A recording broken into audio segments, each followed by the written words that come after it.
Weekly friend rank number 1, which is a nice way of saying none of your friends play this game, Emma. We were about 250th in the global ranking when I completed it at first, but obviously more people have been playing since. And yeah, so the first challenge and the one we did on stream was a short journey. And still top 100. I'm so frustrated that I'm I have the highest score that isn't over 10,000. Look how many people just barely got over 10,000, and I'm stuck on 9864. So I definitely want to revisit this and get 10,000 at some point, but that won't be today. And then I didn't feel like doing this one because it was a speed run. Which is a bit too frantic for a game that I use as a low energy chilling out game, which is why we're playing it today. I haven't forgotten about Into the Breach, but I need a low energy game for today, and so this is that game. This is the temple challenge, so none of the buildings you place count at all other than what they contribute to the temple.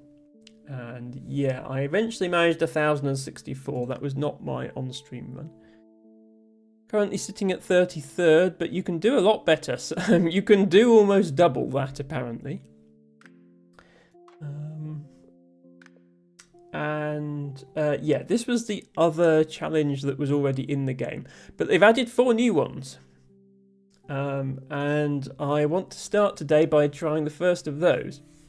A single island where your building draw limit never declines. Can you keep going until you run out of room? So this is going to be similar to the temple challenge, except that now this is a bit more interesting because all of the points you score actually count.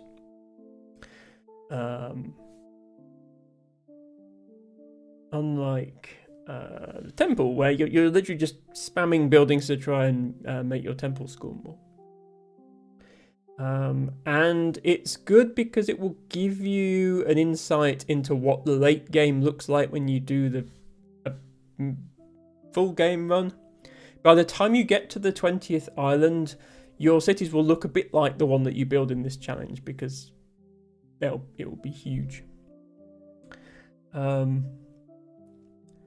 Can you keep going until you run out of room? You shouldn't ever run out of room because the game gives you ocean platforms to expand onto.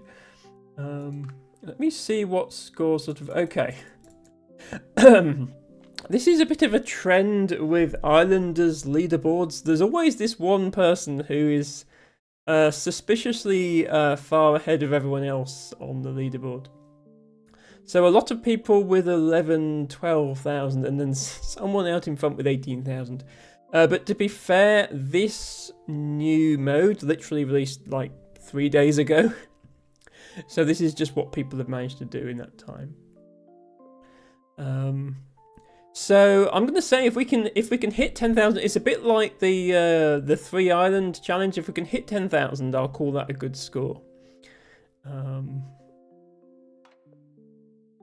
And then, if we have time after that, there are other challenge modes to try. I'm going to start with this one. I think the sound is actually still a little bit quiet. It's a very quiet, peaceful game, so I'm not complaining. But I would like everyone else to be able to hear the music. I think that's about right.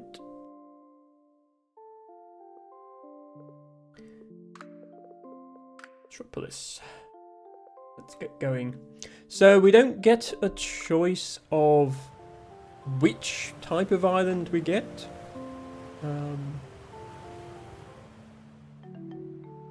We have this island. Okay, so yeah, in a full run, you cycle through all the different types of island, and eventually you're going to have seen them all.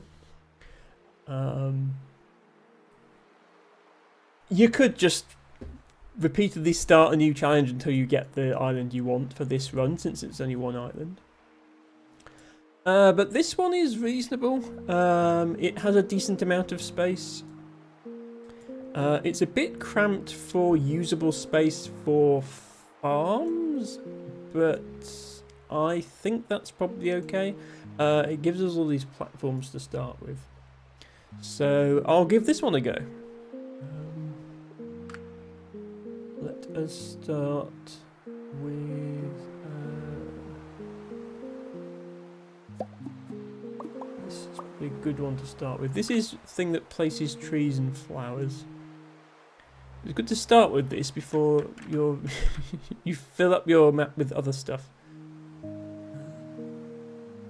I'm not going to agonise over every single point. You can do that if you really want. I think life is too short. Well, at the very least, Emma Stream is too short for that. But we will try and play reasonably optimally. The thing with these, when you're placing trees and flowers, you don't lose points for being adjacent to existing trees, but you do lose points for being adjacent to existing flowers. So there's 3 flowers here, so if I place here I get -1 point, whereas if I place here outside the radius of the flowers I get points. Not sure what the flowers did. I don't think it's their fault. Let's put some there, and then maybe some over here. Anywhere I can score 15. Yes, there is. And let's move on to buildings.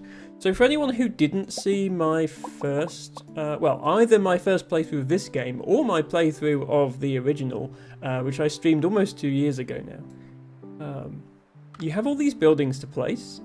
Each building has a base score and then modifiers based on what other buildings are nearby.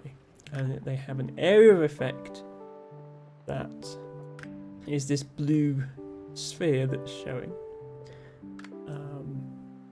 And the object of the game is simply to get the highest score, but obviously there's strategy to it. And the way that the building point scores are designed sort of nudges you towards having like a posh district of your city with mansions in it, and then having a industrial area with all your production buildings and so on. Sandpit, funnily enough, has to go on sand. Not much sand in this part of on this particular map. That's fine. Most buildings will lose points for being next to each other. So you see, brickyards don't want to be next to other brickyards. Sandpits don't want to be next to other sandpits. There are exceptions. For example, houses want to be next to other houses. Otherwise, building a city would be a bit hard. So if I place that just outside the radius, and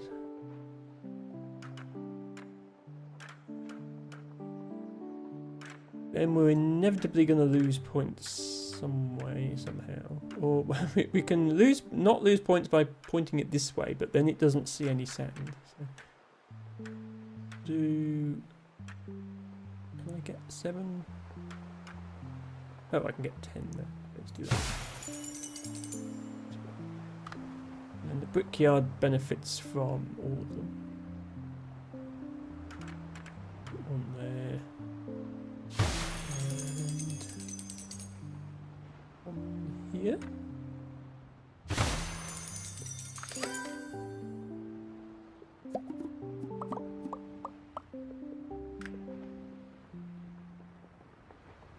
And then the brickyard gets bonus. The mason gets bonus for being next to the brickyard, and a lot of the buildings get bonus for being next to a mason. So it all sort of, you get this sort of production chain effect.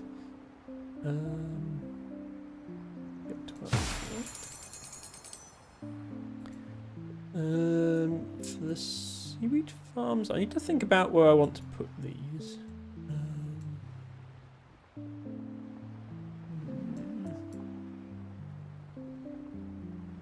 I think we'll stick with this for now.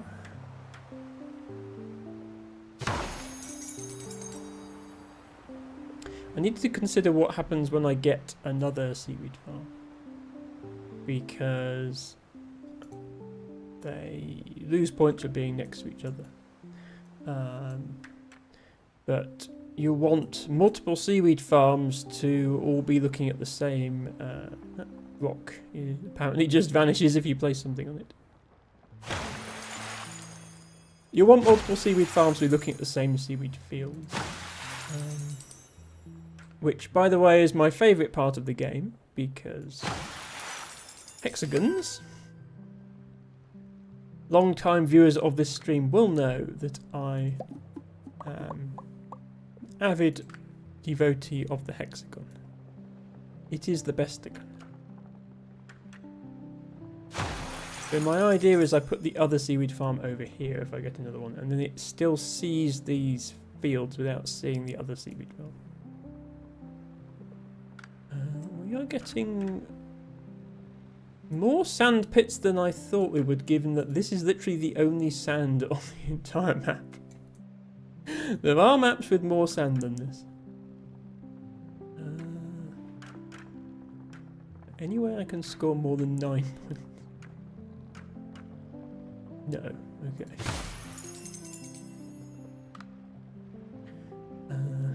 By the way, the reason I'm not taking a city yet is I want to put down sort of producing buildings first and then put the city down. Seems a logical way to do things.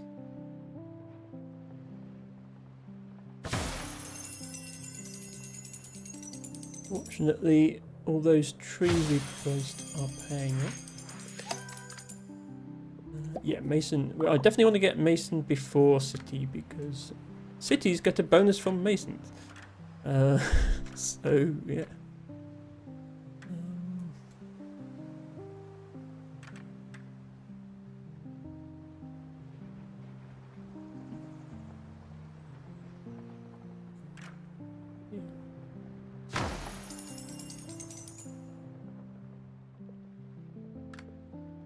We did indeed. Oh, we got 2 more seaweed farms. Okay, I wasn't expecting to get 2 at once. That could be tricky.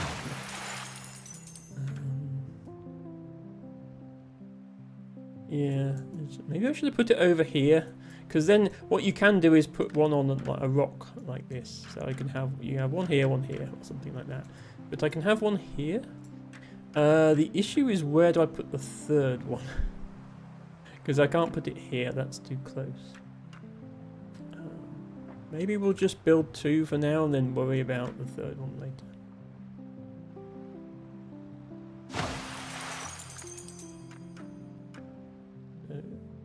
Careful positioning so we don't get minus 24 points. They really don't want to share the same area.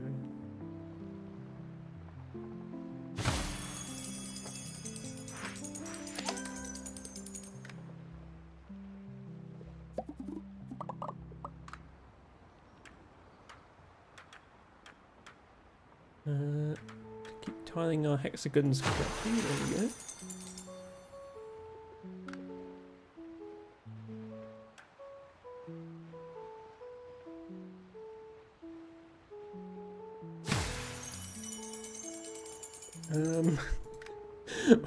Why is the game still giving me sand pits? There's no more sand left to pit. I can still get 11 from this.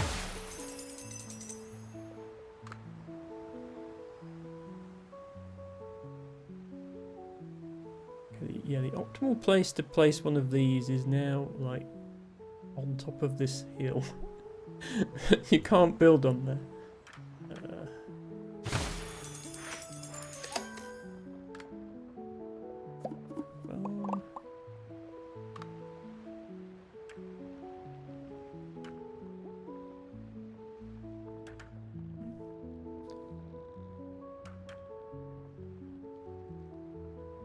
Get more than the 11. Oh, I can get 12. Oh. Okay, I could get 12, but it would require not tessellating this properly, and there's no way I'm doing that. Oh, I can do that. There we go.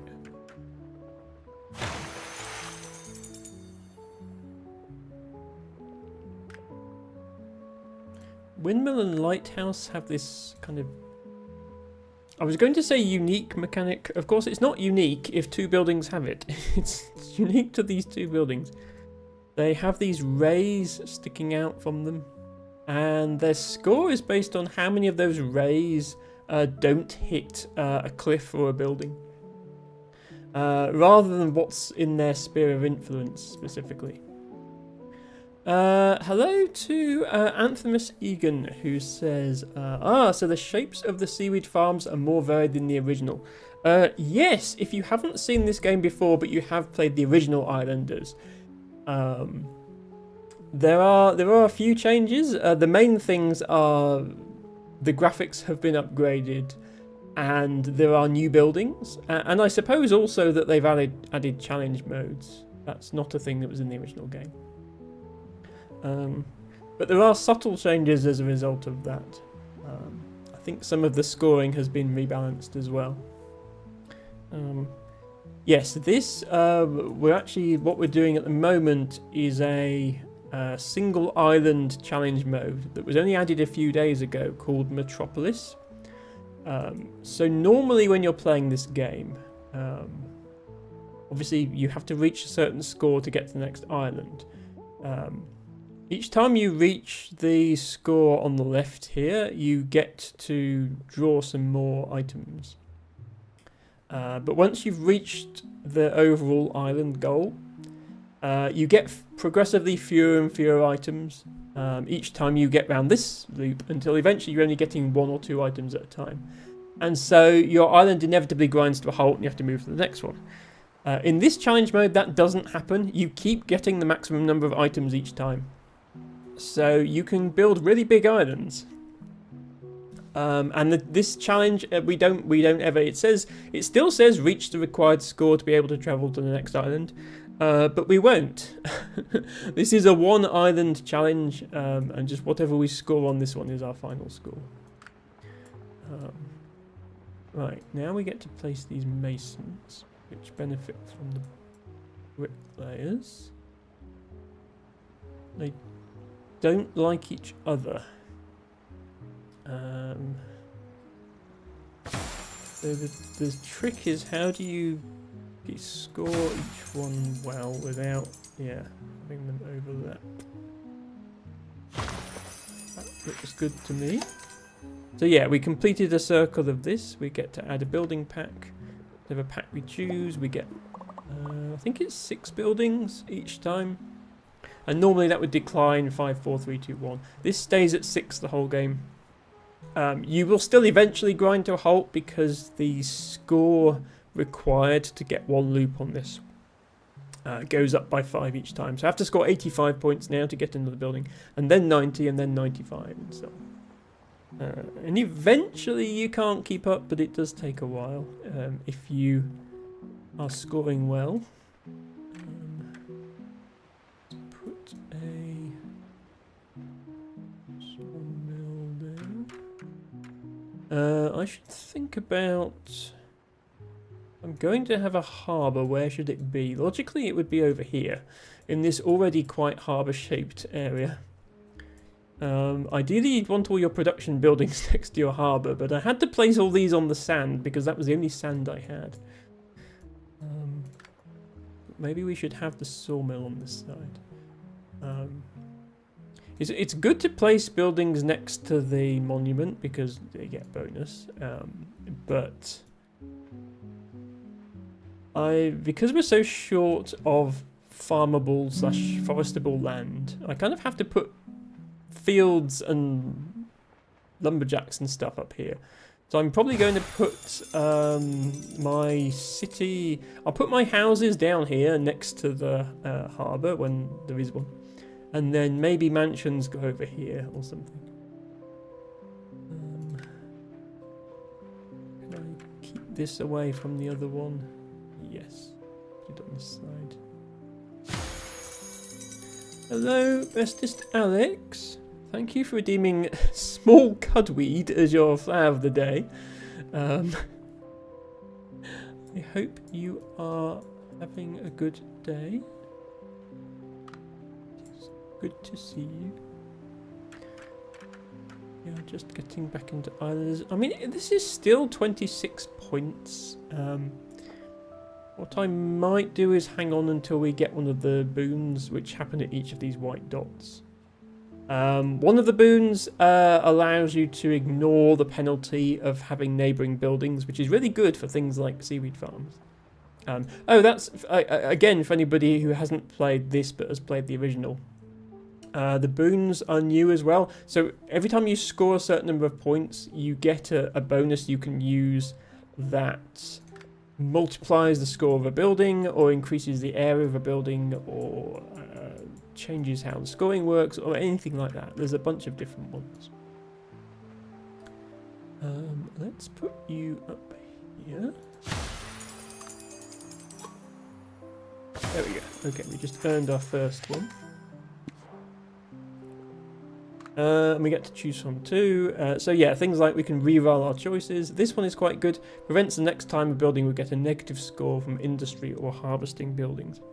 So if we were to try to place a seaweed farm here, you can see it's only scoring 2 points because we're getting minus 48 from the other two seaweed farms. But this nullifies the negative score of all of these buildings, of which the seaweed farm is one. So suddenly this is worth 50 points, and I feel like that's worth using for that. Let's go ahead and do so.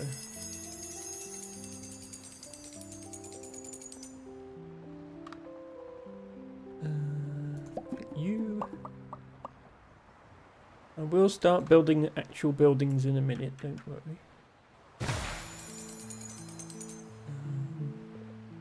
Placing this guy first. So the shaman doesn't like to be near anyone. They like to be away from cities, and they like to be away from other shamans. And they, again, it's not just what's within a sphere. They send out these rays, like the lighthouse and the windmill do. But whereas the lighthouse and the windmill want clear lines of sight, the shaman wants the opposite. They want their line of sight to be blocked, so their preferred location is tucked away in a corner where no one can see them. Altibago can relate, apparently. And yeah, so it's the trick with this building is finding a nook somewhere on the map where not many of these rays stand out. And then the other thing is it gets bonus from flowers. Honestly, Emma relates as well. Likes to be tucked away cozy somewhere, not be near anyone, and benefits from flowers. This is probably the Emma building. Sadly can't be built here because that would score... I mean, this would score the maximum basically because it can't see anywhere, but it's also not valid to place it there. There's a bunch of places I could put it, but I think over here is reasonable. I think I could get 31. Yeah. There we go. See, Harry knows the feeling.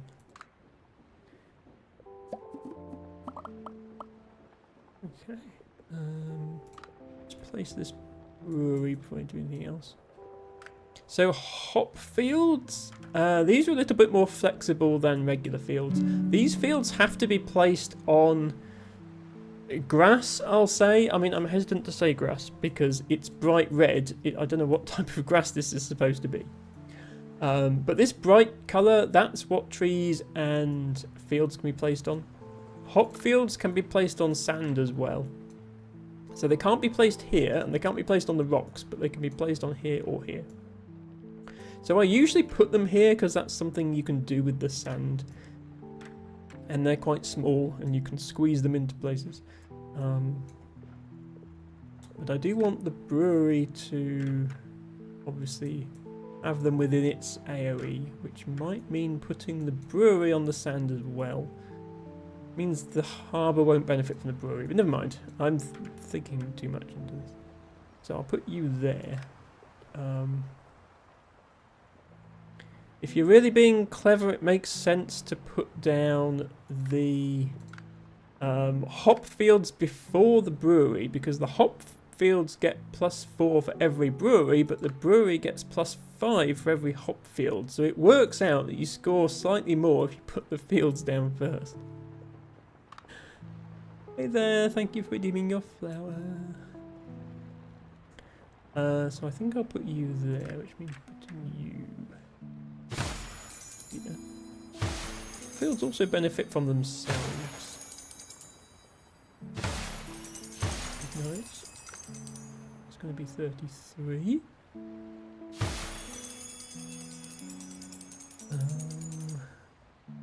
Let me actually do this last seaweed farm.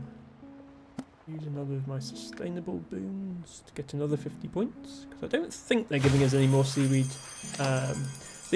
There's these things like seaweed farms, and then there's these floaty things. The game might give me more of these, but I don't think it's going to. No, it's just giving us buildings now. There is a trick with the pyre. It's not an exploit, but there's a way to sort of unintentionally score well with the pyre, I think. Normally a pyre is very limited in what it can get points from. Basically other pyres, lighthouse, city centre, lumberjack and statue, none of which you have much of. But it has a huge area of effect. I mean, look how big this is. It's basically the entire island. And there is a boon that causes a building to get a bonus point for every building within its area of effect. So you can score like 300 points with one pyre. So it's worth saving that until I get that boon. Eltibago suggests Japanese bloodgrass as a possibility for what this might be. Yes, the devs I think have done a good job of making all the islands very different and having their own aesthetics and character to them, when it would otherwise perhaps be a bit too similar. So there's an island where everything's purple, there's an island where it's a desert and it's all yellow, there's an island where there's lava instead of ocean, which I'm not sure I'd want to live on. They do a good job of having a variety. Right, we have 2 lighthouses. Lighthouses benefit from harbours and fishermen, which we don't have yet. But they also benefit from seaweed farms. Yeah, annoyingly, the optimal place to put a lighthouse would be here. There was just a convenient rock here. In other words, I should probably have put the seaweed farm here, and then I could use this rock. What's the best I can do without... if you put a lighthouse on its own in the middle of nowhere, it will score 32. That's like its baseline score if it can see clearly around everywhere. But you can score more than that by putting it near harbours and seaweed farms and stuff. Get 46, 47. 47. We'll get 47. That's still quite a lot of points. And we'll save the other one till we have a harbour. Of course, just as I say, you get more with a fisher appears. And another seaweed farm appears. I mean, they score like 10 points on their own, but I'd rather put it here. Okay. This might be a misplay, but I'm going to use my remaining sustainable boon for another 50 points, just because it seems worth it. So we are... if you're thinking of living on this island, I hope you like seaweed, because... well, seaweed and beer. These are hops that we're growing here. So be prepared for a diet of seaweed and beer. And a very small amount of wheat if you live on this island. We might be able to supplement that with some fish. This benefits... yeah, this benefits from city centre. Let's get our city centres down. Okay. not see that? Oh, that was a mistake, not being able to see the mason.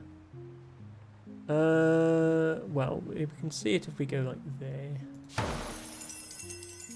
And then I need to place 2, really, because I want to put all my houses in one area and all my mansions in another area. Because there are bonuses, there are buildings that benefit from houses but not mansions, and there are buildings where you actually lose points for having mansions and gain points from houses, or vice versa.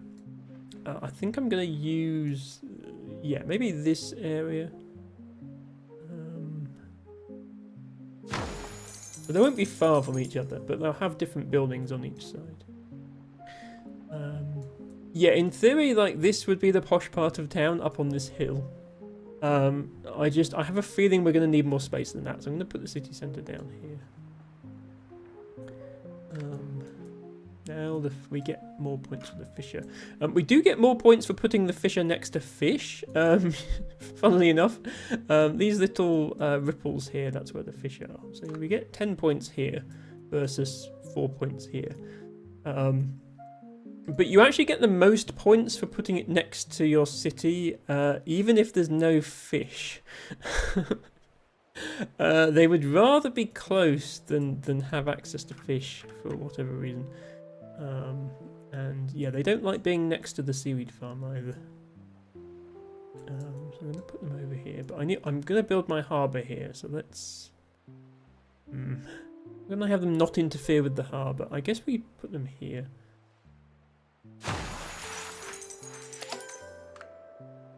Harbour. About time.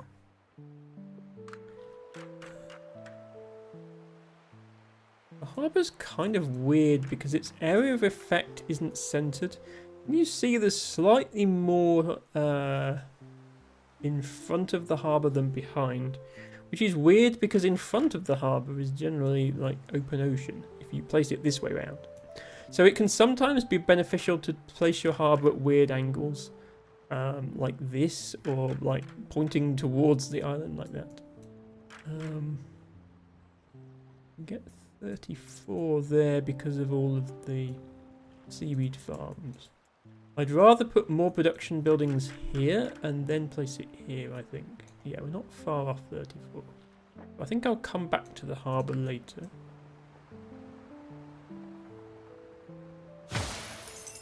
We have another shaman. See, they really don't like being next to city centres.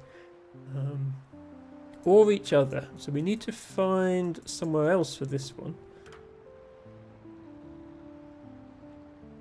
Where was it that was good before? Oh, have I built... I might have built masons on top of the other good area for them. Which is unfortunate. They don't like being next to masons. Not sure what it is specifically they have against Mason. You'd think they'd be opposed to any sort of industrial building, but it's specifically Masons they don't like. Might not have a good spot for this one. Directly between the two city centres. Like, are you really going to live there and pretend you can't see the city? Not that this game is really based in realism. You should just take whatever option gives you the most points, but still. Okay, here is actually quite good.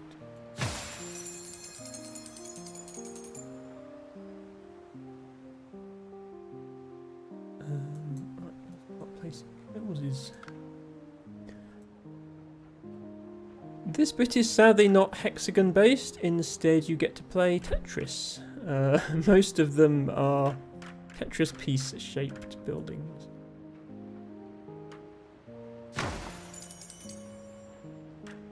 But not all. This one only has, well, I suppose it's a Tetris piece with only 3 blocks. And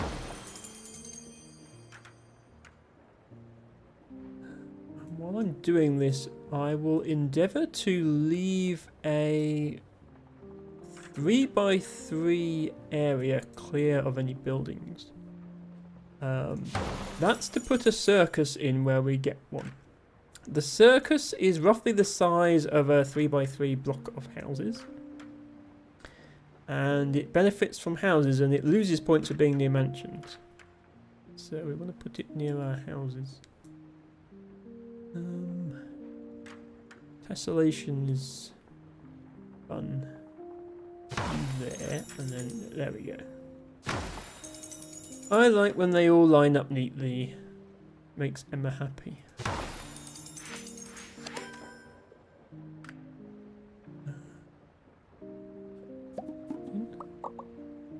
Another city centre. Okay. A lot of places to put this one. I suppose we could have another district over here at some point if we get too many houses. I mean, the most points we would get for it is actually here, and we wouldn't be able to put any buildings next to it because this is the sand area is already full of sand pits because for some reason the game gave me like 7 of them.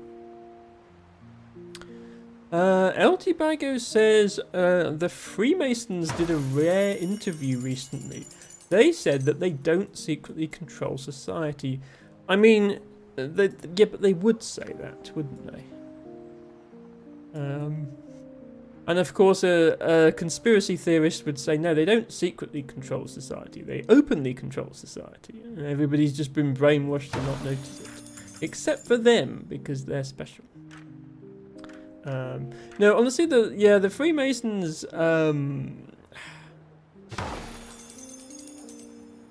it's basically a club for old money, wealthy people who want to have a bit of fun. Do business deals get done behind closed doors at Freemason places? Yes. Would those same deals be done at whatever other club those same people were going to if they weren't Freemasons? Also, yes. There's the whole secret society bit of it is just a bit of fun, I think, from my understanding. And if you're concerned about that sort of thing, there are other things you should be concerned about far more than the Freemasons. Wear silly hats and have funny handshakes sounds like a good time to me. I mean, if I'm going to join a cult, it might as well be a good one. It gets to do fun things. That's not going to cut it for me, I don't think.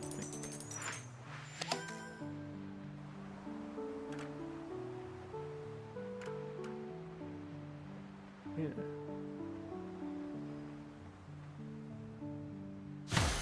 The sort of secret society I would want to join would be, you know,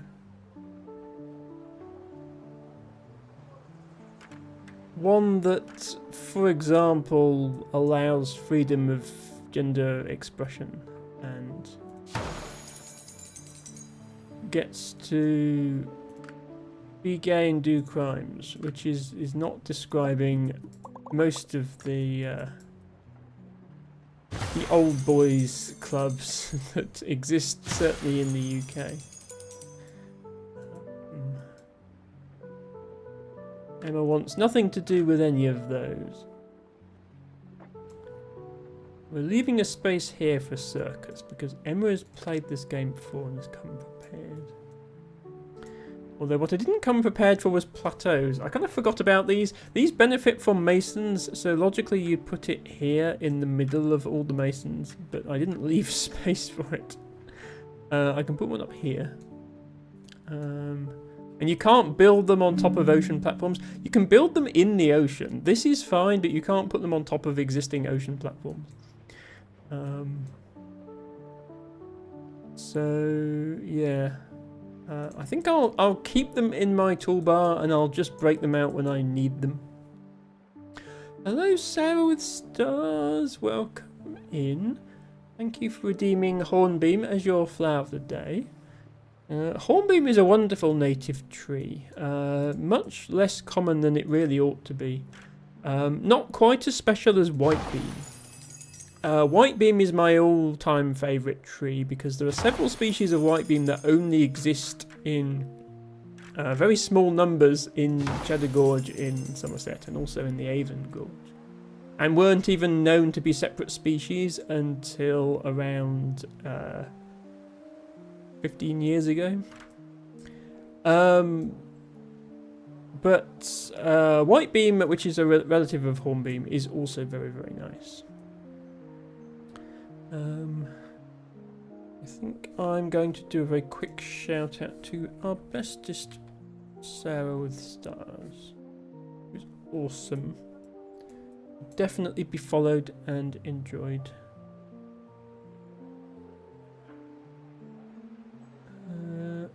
So I'm planning again. Fountains benefit from being next to mansions. So what I want to do is put a fountain. I want to leave a 2x2 tile gap. When I say tile, there aren't tiles in this game. Like, you have complete freedom over placements, but houses are like, there's a natural sort of unit to the dimensions in this game based on the blocks that houses are made of. So this house I think of as being 2x2 tiles, and this is 2x2. I need to leave a 2x2 gap for this fountain, which I'm going to surround with mansions. And then get lots of points from my fountain. Here, I'm just going to double check that it actually fits in the gap I've left. Sarah with Stars says, "Big love and hugs, bestie." Thank you, Sarah. That is very sweet of you. I hope you are having a good day.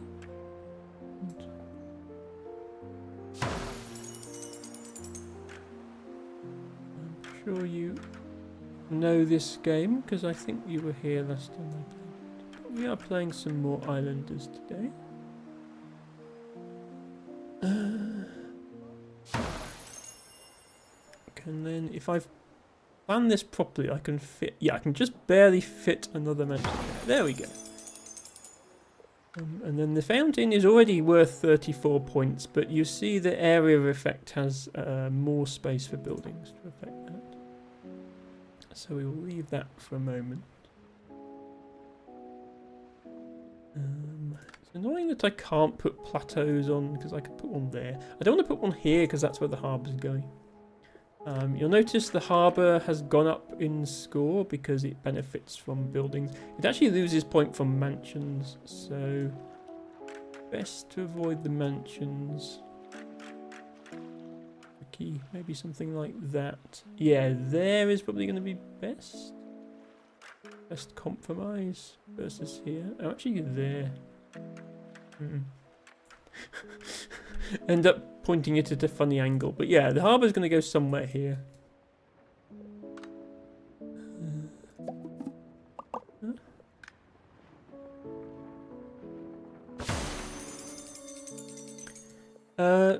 Keeps giving me city centres. You can't put them too near each other, or you just lose points.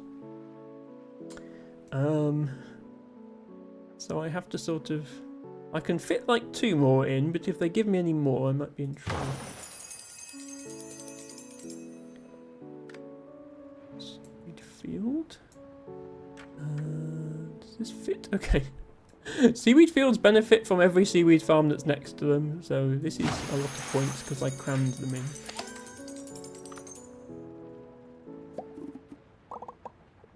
Another brewery. The breweries lose points for being close to other breweries, but I kind of need it to be next to the other brewery because that's where the hops are. The only way to score more than that would be to go like here. I wish this plateau would flatten out a bit of this land so that I could use it for something. It's annoying that it doesn't.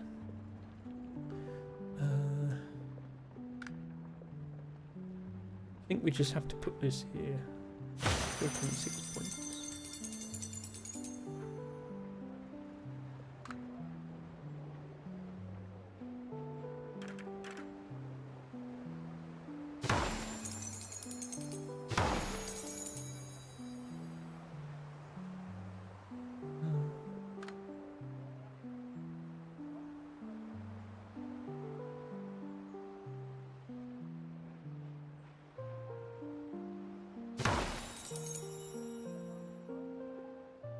cliff houses are one of the more interesting buildings. You're playing a kind of Tetris with them, but this time it's vertical instead of horizontal Tetris.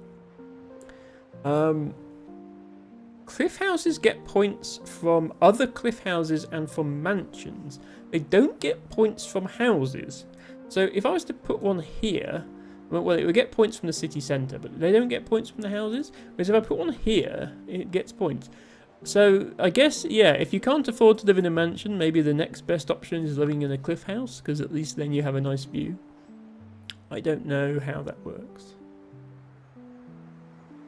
But the game incentivizes you to put cliff houses next to mansions. It can be a bit fiddly trying to fit them in exactly right.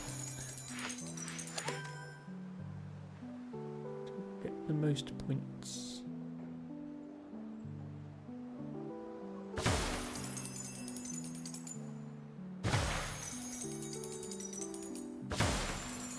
But yeah, if done correctly, you can really pack them together. Tower.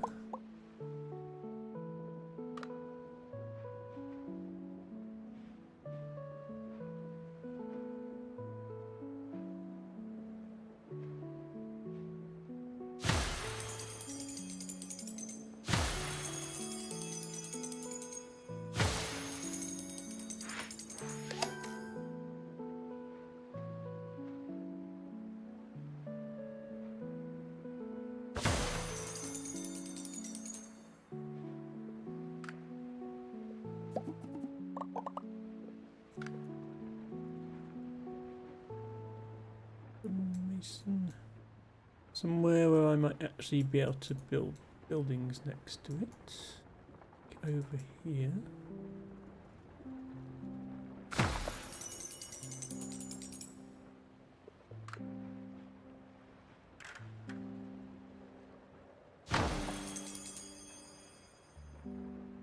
Yeah, that's a little 3x3 space I've left there.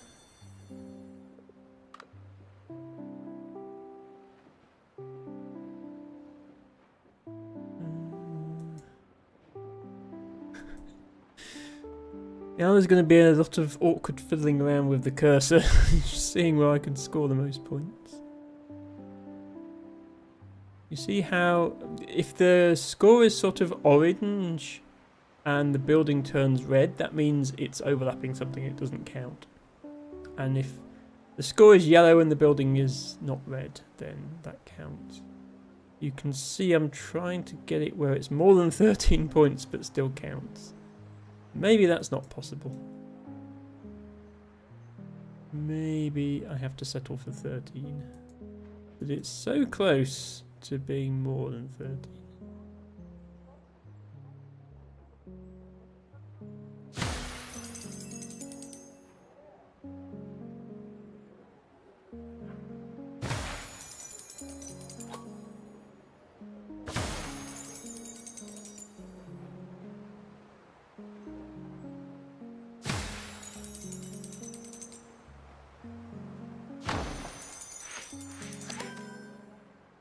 That went pretty well.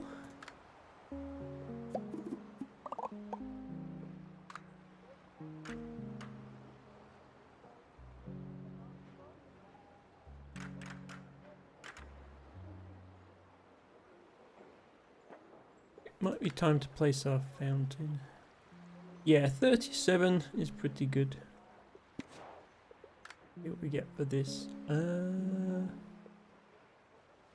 think this is probably better, especially because you get 2 of them.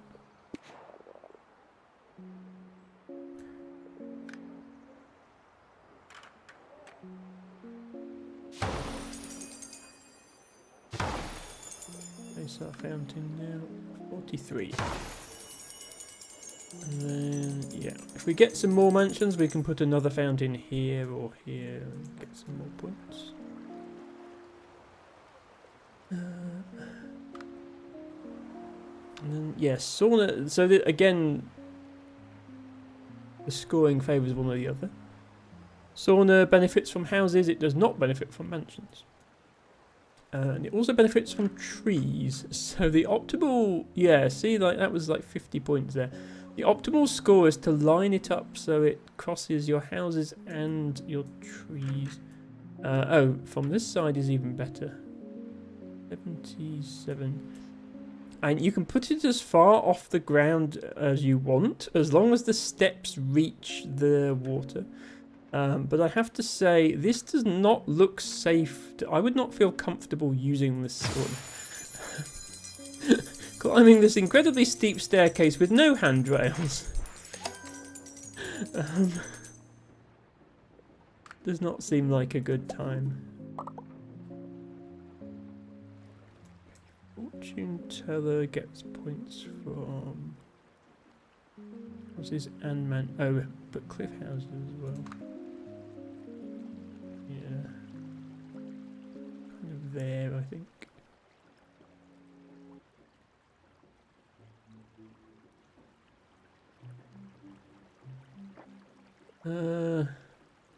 Benefits from tavern. I'm not going to place the pyre yet because I want to do that trick with the pyre. I can place a tavern though. Oh, I need to get it near the... Funnily enough, taverns benefit from breweries, so I need to get it near the brewery. But that means putting it all the way over here. Oh, 43, there we go. I think 43 is the best I can do.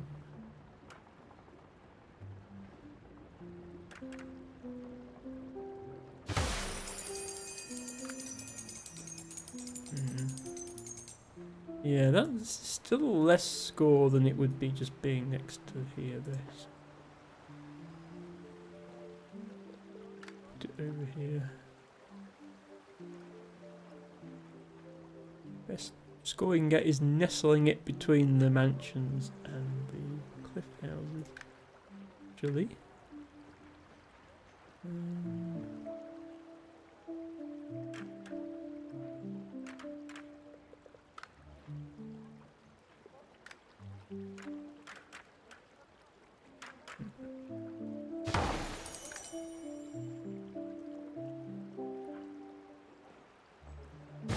There.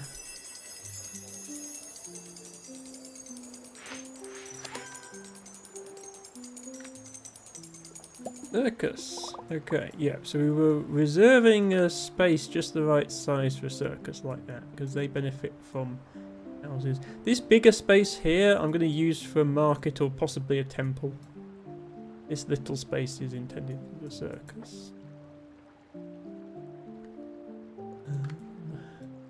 But I'll place a few more houses before I put the circus down, maybe.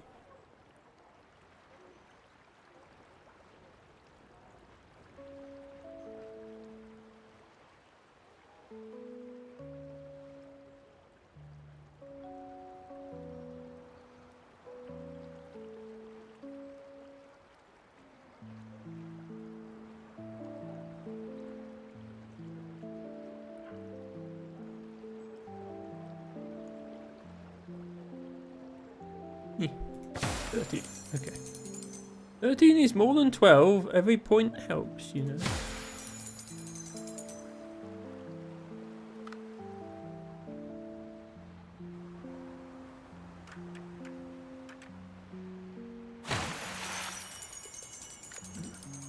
Bit late in the game to give me more trees, not sure where I'll put them.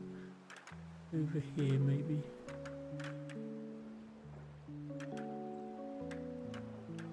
The other thing I could do is use it to create more fishing spots. That's usually fewer points, but actually that's not a bad idea because this poor fisher had no fishing spots. So let's give them some fishing spots. We have another fisher to place. This one. Yeah, there we go. 26 now.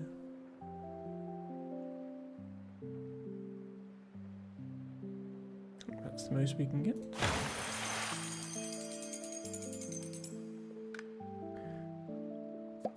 Terraces are fun. Make your city kind of three-dimensional because you can build upwards.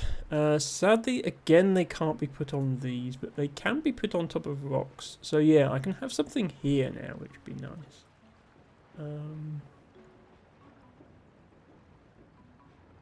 Where exactly I want this? Probably here, to be between everything. Kind of awkward. You can't really predict where it's going to be a valid placement or not. There seemed to be any particular reason why none of this area works, and then suddenly there's one spot that works. It's like right there. We'll go with that. It'd be a good place for something like a market, because it's in range of all these buildings and then also the production buildings over here.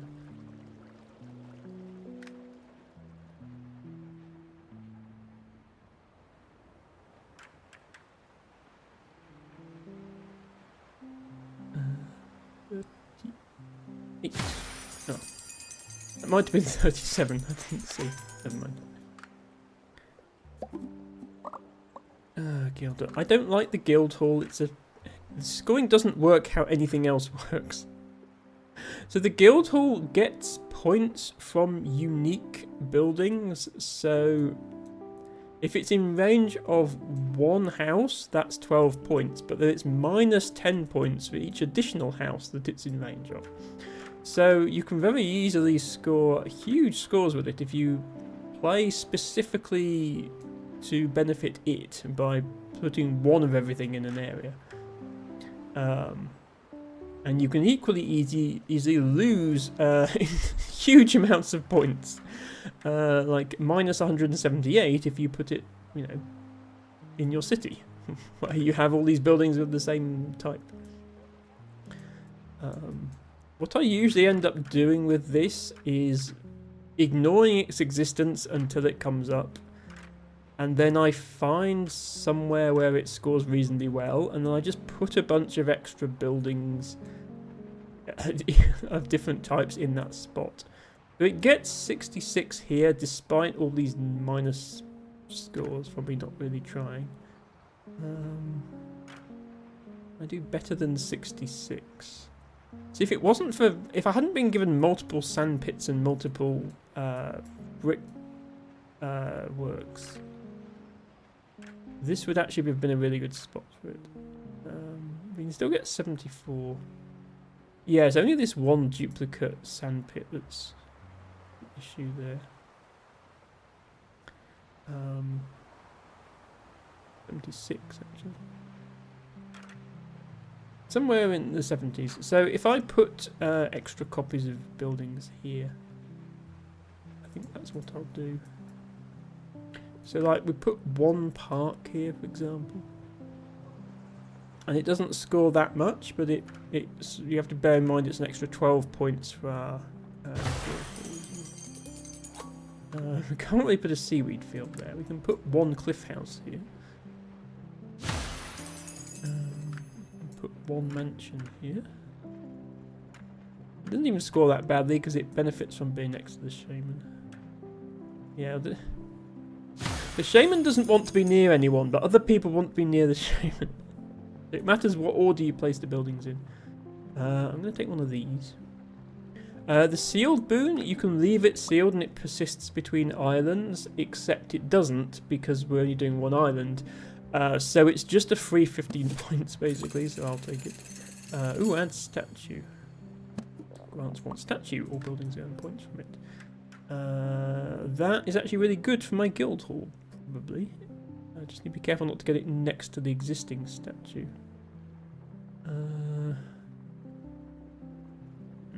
Yeah, I'll put it in this corner. It's quite a good score anyway.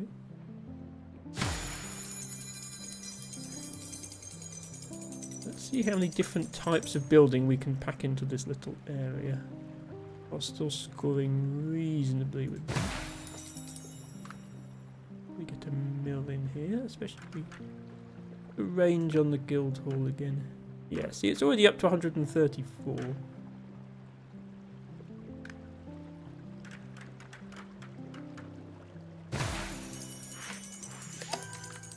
One house.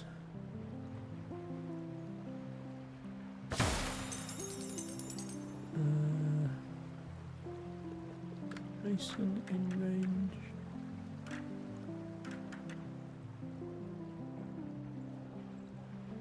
Oh, that might actually... No, that house might actually have gone where I wanted the... Yeah, no, I want the building there.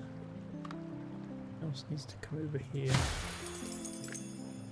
There we are, 158.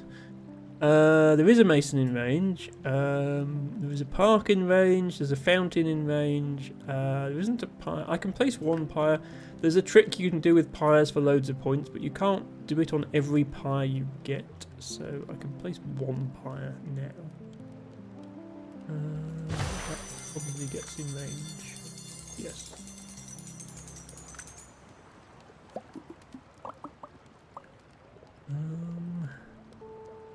Anything else I don't mind using?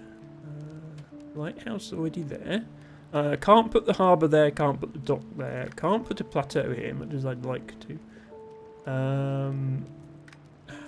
Don't really want to put a tower here. They score so much more being in the city. Can't really put a circus here.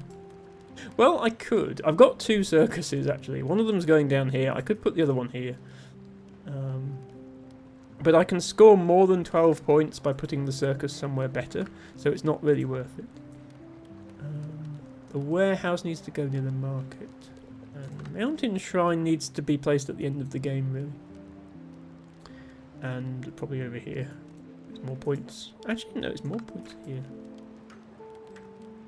No, it would be more points if I hadn't filled this area with lumber thingies, causing me to not be able to place it here. Never mind. That's probably the best place for it.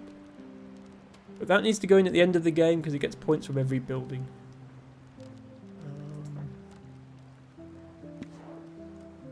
So yeah, if I get lucky, I get the boon that multiplies your score and I apply it to something like the Guildhall. Which I then put down for 172 points. Times whatever the multiplier is for the boon. Damn it, can I not get 172? I can get 172. So I'm going to hold off on that, but I'm going to remember that it goes there and try not to put anything else in this area.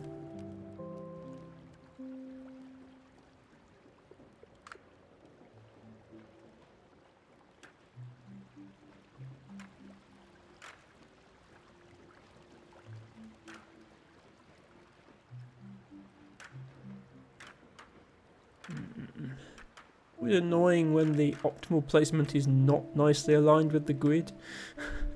But I don't want to build off-grid. I suppose I can start my own grid up here.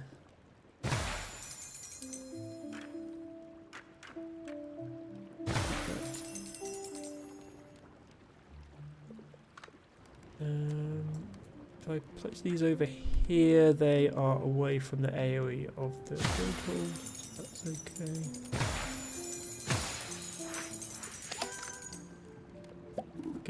Yeah, this would be a good place for the market. No, actually not as good as I thought.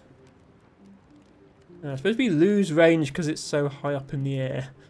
The market benefits from being next to city buildings and production buildings.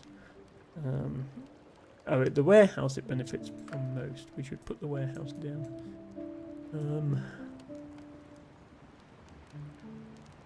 Yeah, annoyingly the best place for the warehouse is like here. Because that's like equidistant between our city and our production buildings. But down here might have to do. Actually no, up here is actually better.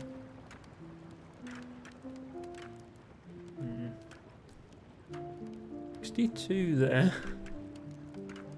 I haven't planned this very well. I could have planned it better. 64 there.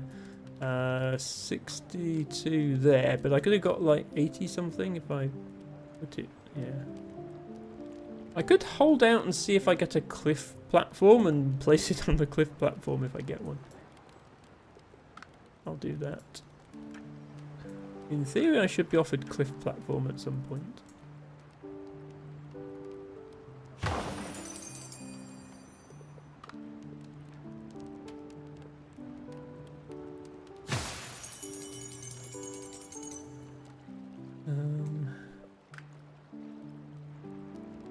Yeah, parks. Parks benefit from trees and flowers, but they lose points for lumberjacks, so there's no scoring the park over there. Over here is okay though. And they also get points from buildings. But you can't put a park on wood, they can only go on grass, red or otherwise. So I on levels with not much grass, I tend to end up with a bunch of spare parks that I can't do anything with. Oh, they give me another city centre. You've given me more city centres than I have city to centralise. I could put one here. It would be points for the guild hall. Nothing else. Yeah, and it gets points from the masons. I'll just put one up there.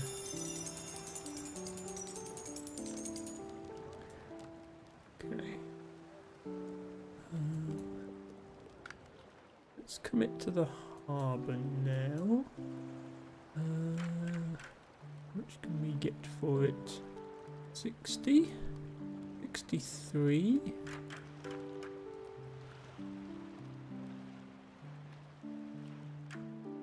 Yeah, I've left too much space between these buildings and these buildings, but it's hard to build in a way that doesn't do that.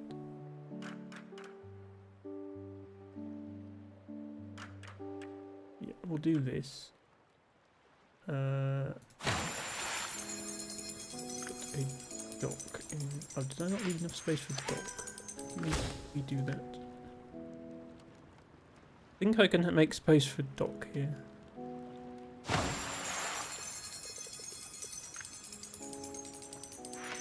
Oh, come on. How does that not fit? Silly game. Okay, fine. We'll put the harbour here. We'll put the dock on this side. Now it fits, look. It's fewer points, but it fits. We'll put the rest of the docks here. Hope you know how to parallel park your boats, because, yeah, you've got to fit them in there somewhere. Oh, it's actually more points to do that. Oh, yeah, you're really going to have to... getting into this one is awkward, especially if a boat's that size.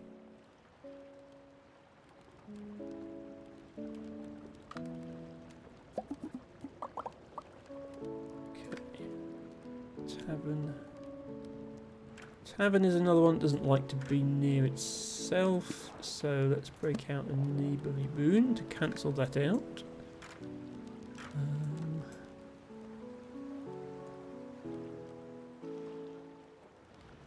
Does this actually score best? Assumed it would be between these again. 37. 41. Looks like an expensive accident waiting to happen, says LT Bago. To be honest, this map is full of expensive accidents waiting to happen. I don't think these cliff houses have been properly approved by a building standards inspector. I mean, you know, there's no fence along the edge of this cliff, or you know, the door. If you look closely, the door of this windmill just opens directly onto the cliff edge. Which, you know, it can't be a good idea. And I mean, yeah, like, as for this sauna, if someone falls off those steps, they're in trouble. Just disassemble and reassemble the ships when you want to go to Olive Port. Yeah, the docks never actually generate with boats in them, apart from these little boats. Only the harbour does. But yes. Death Stairs. Yes, I don't think I'd risk my life to use the sauna, sadly. Although I'm sure it's very cozy. Okay, I'm going to place one there, even though I said I wouldn't. We got a wall platform. Okay, this is potentially good news. Wall platforms are great for cramming things in awkward places. Because you can just sort of build off a wall. You've got to clear any buildings below. See, the chimney of this mason is sort of in the way, but I could put one here. And then I can put my warehouse on it. It's still only 67. Oh, it was more there. There we are. Yeah, that's what I was trying to do. So I can get more points from the warehouse now. Get 89 points. And it's still within range of the market if I put the market on here. And you see it's worth 20 points to the market.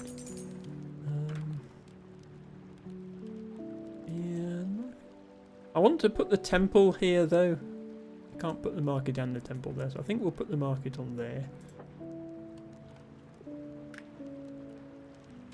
This is probably not going to end up being the greatest run. I don't think we're going to make it to 10,000 given that we're only on 2,800. But, you know, it's only our first run. We can always do better in a future one. Sure my guild hall isn't impacted by these. It's now up to 200 and something points, I think. Oh, not quite. We can almost get 200 points. I think 194 is the most we can get. Okay, yeah, I can safely put more fields. Actually, are any of those fields in range? No. Oh, in that case, we should put a field here. Just for the. I mean, there's a windmill here. Now the guild hall is over 200 points. Eltibanger says you want to get down the stairs to get to the cold plunge after the sauna. You're going to be very sweaty coming out the sauna. Well, if you trip, then you get the cold plunge quicker than anticipated, I guess. Yeah. Islanders, but with health and safety protocols, would not be quite as interesting a game. I'd probably still play it. This house looks like it should fit. It doesn't. It's annoying. It would be points. It's really more points to start using one of these other city centres. So I might do that. Or park halfway between the existing town and the new centre. Actually, the most points. Let's at least stay on the grid.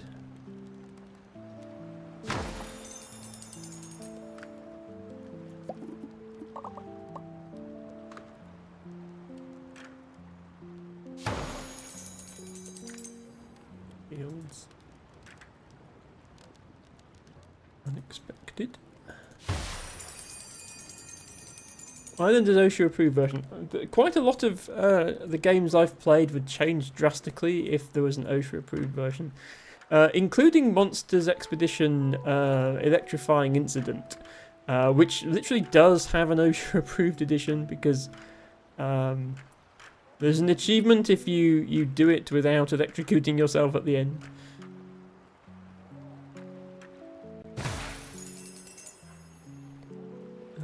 How's my temple scoring, by the way? Okay, that's not a great score for the temple. I think I need the boom that increases area if I can get it to score well with the temple. It also benefits from walls. So let's get some walls going around this area.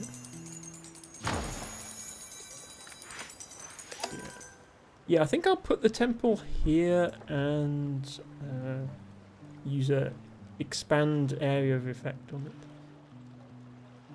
It might hit the circus there. I might put it this side. This is the spot I'm going to put the circus in, and I think the temple actually loses points from being too near to a circus. In which case I should come this way with my mansions a bit.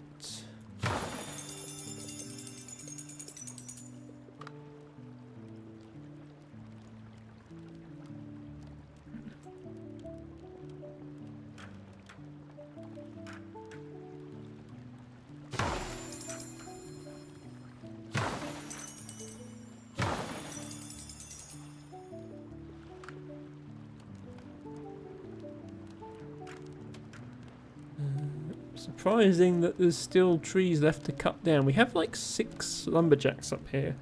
At this point, they've got about 1 tree each. Never mind.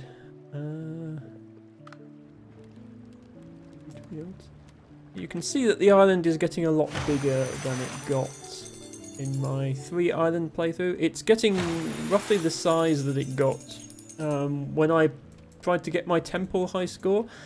It's just that unlike when I got my temple high score, I'm having to think about the placement of every building, so it is taking a bit longer. I'm going to put a temple here. I should probably put some more of the masons here, even if they lose points. Temple benefits from masons. How do they not... I know they have to be on rocks, but how do these rocks not count? Like, you can't just put one in the middle of nowhere. You have to put it on a rock. Surely this rock is a rock, and therefore should count as a rock, for the purposes of being a rock. This one does count, but cliff houses do not like it. I might stick to putting it on this side.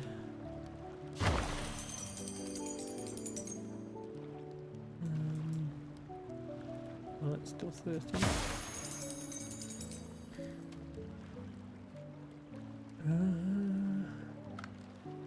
Fish kite. Everybody's favourite building, the fish kite. It's a kite with a fish on it. It gets points for the most random things. Circus, lighthouse, market, hermitage. Basically, there's some buildings that get points from this.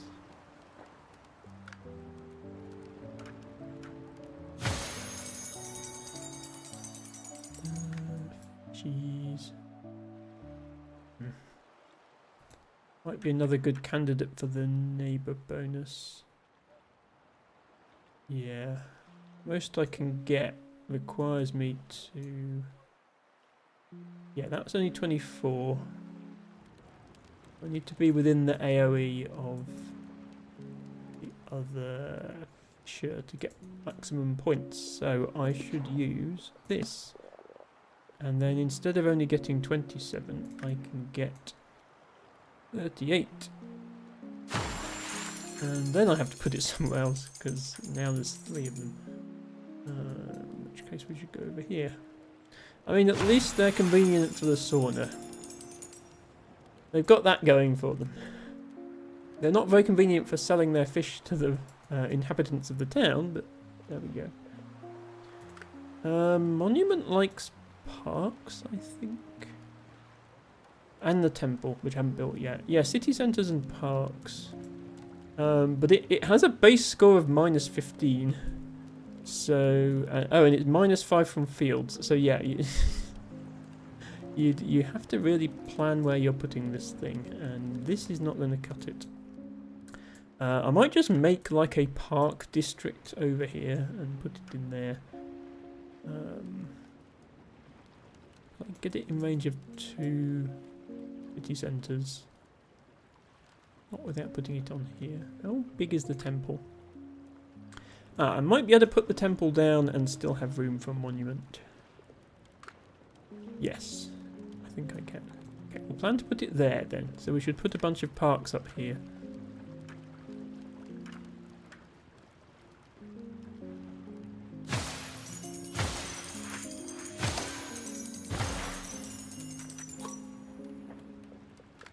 And then, yeah, see now the monument's actually scoring decently. Okay, neither of those is the one I want. I'll take out terrace because it gives me more options for putting things in silly places. In fact, I could put right next to here. But you see, even if you don't put anything on the terrace, they score so much that it's often worth taking them just to score 80 points for putting a terrace down. Temple up here, but be very good. Water platform. Yes, see the game does give you more of these. Can be used by extending. But yeah, I obviously haven't done very well because the game is talking about can you run out of space. We're obviously nowhere near running out of space. Altibago says, shrink building? What is this? A centre for ants? Yeah, the shrink building boon is not actually that good. Outside of very specific circumstances, you can avoid the need for it by just planning and leaving enough space for the buildings you want.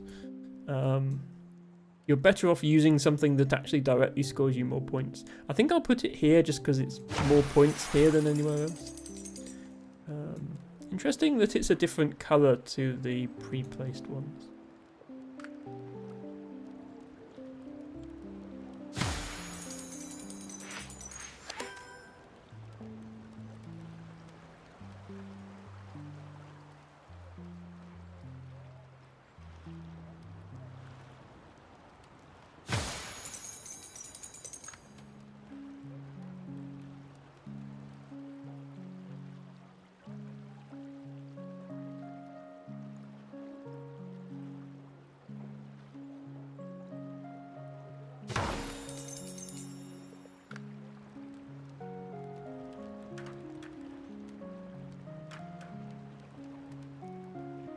Tetris time.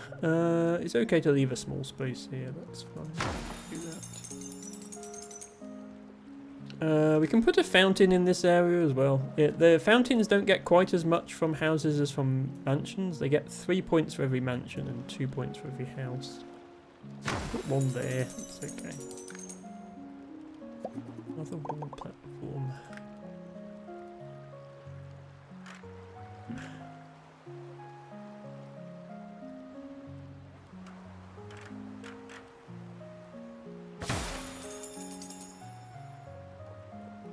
Oh, another brewery. I have 3 breweries next to each other. Despite the point penalty, still worth more to be next to the hop fields. We can actually go here. Okay, I'll pretend that I planned this extra terrace for a brewery. Because it's just the right place to be away from the other 2 breweries without being away from the hop fields. We'll pretend that was planned.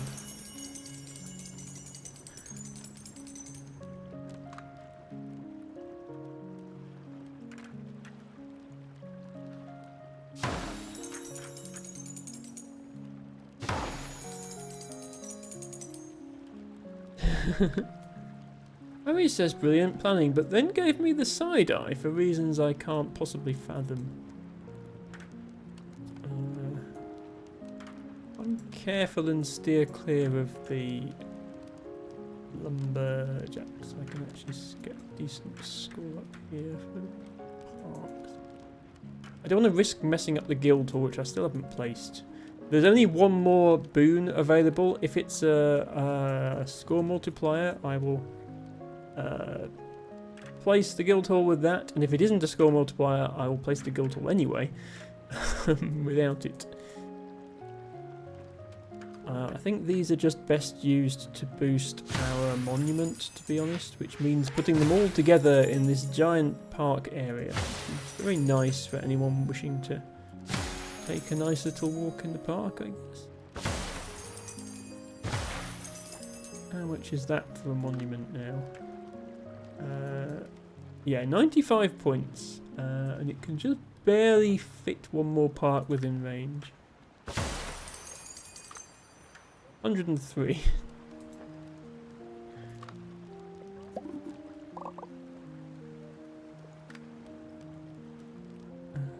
I'm annoyed that this is not a valid place for a mason.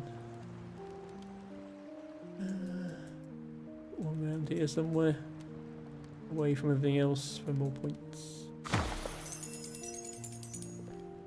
Oh, we haven't placed a hut yet. That's another thing we can add to the guild hall. I don't think it's worth adding a wall to the guild hall. We can get much more for a wall here. Oh, if I place a wall here, can I still fit the temple and the monument? I suppose this is where shrink building would help, but again, proper planning would have avoided it. The monument would go there. I think there's just barely room for a wall. I hope there is. I put it completely against the there. I think you can fit a monument in that gap. We'll have to see. But the temple directly benefits from the walls, you see, so you want to put walls around it. And they don't do much to repel invaders because they haven't got the high ground at all. Attackers could just stand in this park and shoot down at you. The walls are going to do absolutely nothing. They're just for decoration purposes.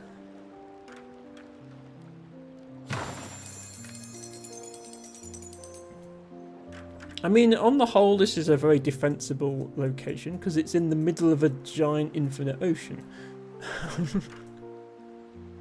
So it's got that going for it.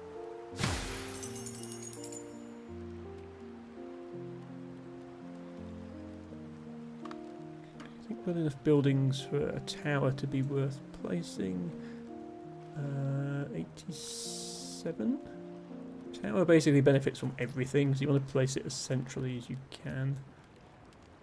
I don't think I'm getting more than 87 or anything. Go.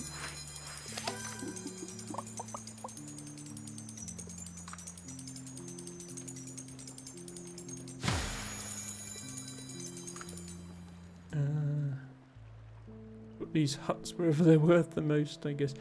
Scoring for huts is a little bit awkward. There's lots of things that adjust it up or down that are all going to be next to each other. Like you gain points for lighthouse, but you lose points for harbour, and you gain points for seaweed farm, but you lose points for warehouse. And so things that would be next to each other are going to gain or lose you points. So I usually end up just looking wherever the points are highest and putting them there. They're good for filling in extra spaces. Okay, neither of those is score multiplier or expand area, which are the two I wanted. Take some more cliff houses, because those are good too. If only because I enjoy playing Tetris with them.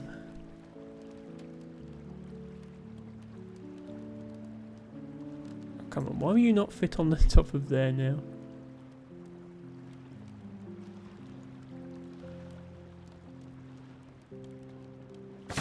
There we go.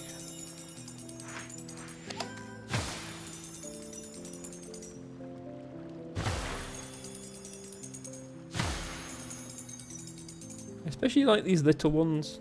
You can often cram these little ones into surprising places. I've been quite thorough this time, but you do sometimes find holes that you missed. Yeah, there we go, look, see?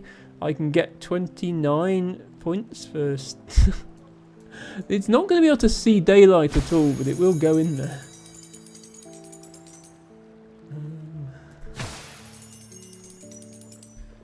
I feel sorry for the owner of that.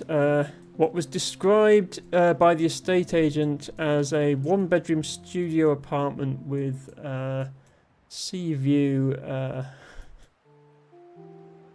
Very convenient for the local fortune teller. Which is to say, it's built directly underneath the local fortune teller. Everywhere that's good for fishing already has fisher in it. I guess we'll go over here.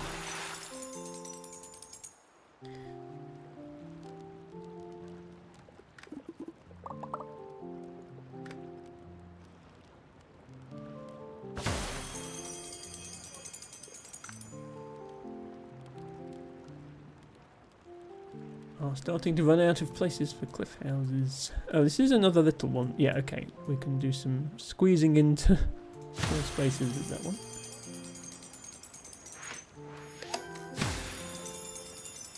The cliff houses are probably my favourite bit. Like, they really make the aesthetic of this game, I think, to just have a wall of houses like this.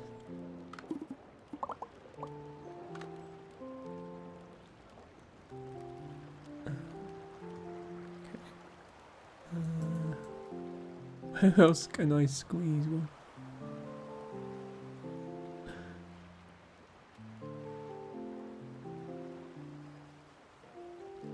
Might finally have packed in as much as we can there.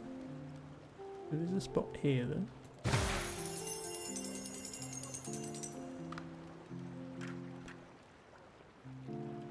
Finish off this wall. I discovered the other day there is an achievement for building like a square of walls like this. It does help the temple as well. This temple is going to be very underwhelming compared to the temple in my high score run. It's not going to score 800 points, it's going to score about 80 points. But the idea is I've got a lot more points from the other buildings. I mean, we might have like 5,000 or 6,000 by the time I finish, which is not bad, it's just not good either.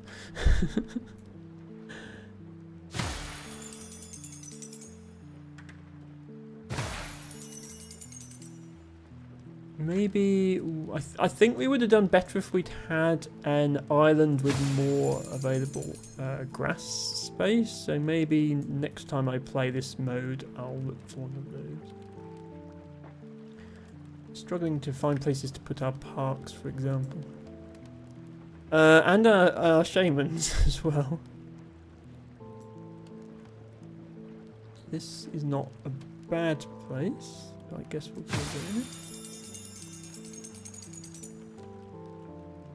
Yeah, we're already at the point where we need 175 points to get more buildings every time. So inevitably we're going to start depleting our buildings now. Okay, given that there's a 30-point penalty for building right next to the existing tower, I still think the best possible place for a tower is next to the existing one. Because you lose more than 30 points for not having all those buildings in range. Yeah, the best score I can get from a tower is here, even though it's right next to the other one. That's what I'll do. Another tower. Okay, I might see if I get another neighbourly boon before I place a third tower. Okay, I don't really want statue. It's a bit late to be taking reroll because then I'd have to get another boon before I could reroll it into something I want. So I think I'll just take add statue anyway, because at least that's some points. So I need to stay away from the other statues, but I can still score points with it. And not only do I score points with it, but then other buildings I place in range of it will get points. I can score like 30-ish here. I won't be placing many more buildings there though, so I should perhaps put it over here.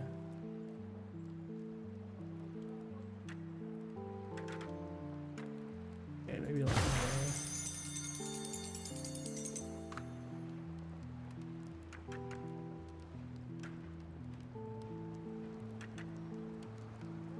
Yes. Once again, despite the penalty to discourage you from building right next to the other warehouse, that is still the best option.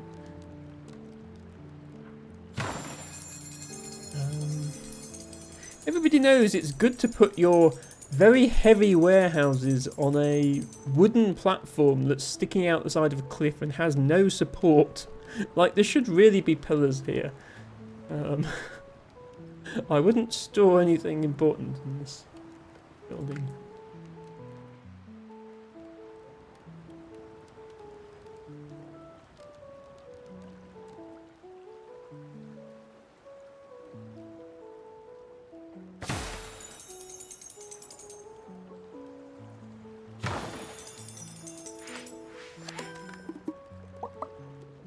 Now you'll notice I'm not getting a choice of which building I get more of.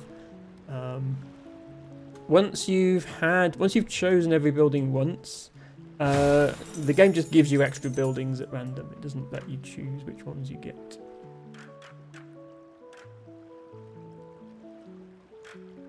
That way you're guaranteed to have every building once, but then it's kind of luck, I guess.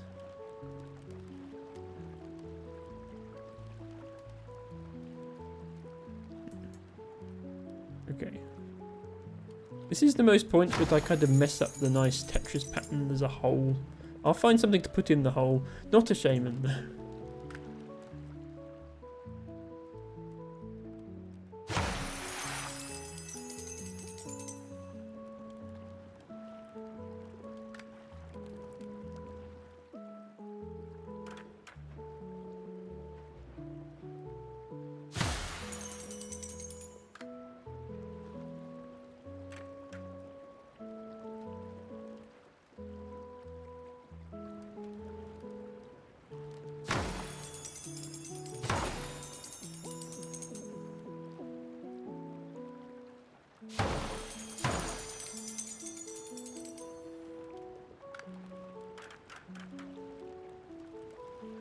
connect this to the existing wall. Oh.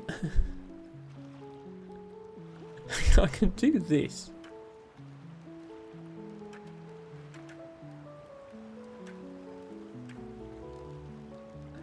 Bit weird how the walls place sometimes. A little bit janky. That's 50 points though. This poor fisher can fish in about 3 square foot of water, and then he's got to go out this little gate if he wants to fish anywhere else. It's given me another wall just to really seal the deal here.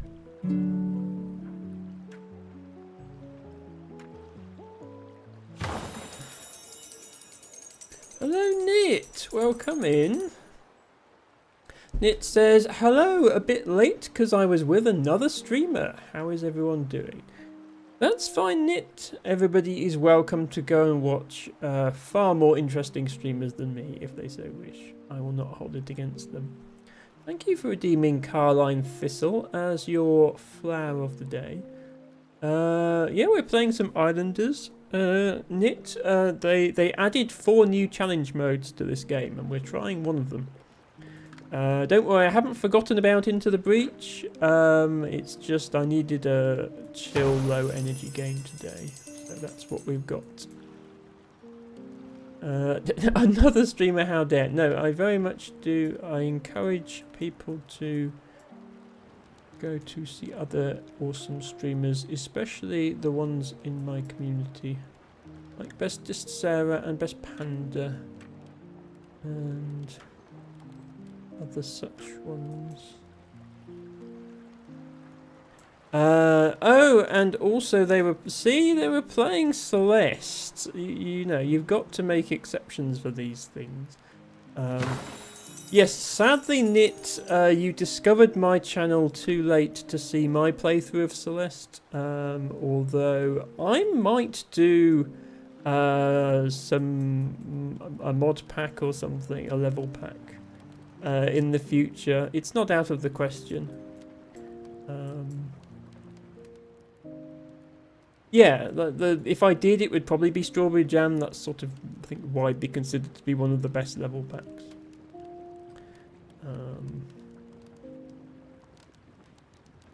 So it's definitely possible that Celeste will make an appearance. The thing with Celeste is it's not only mentally draining, but also I'm not used to playing games that require dexterity with button pushing. I'm used to playing puzzle games. So my fingers would be sore after a stream of Celeste, which is not something I'm normally used to dealing with. So I would have to be in the right mindset to want to revisit it, but it's definitely a possibility in future.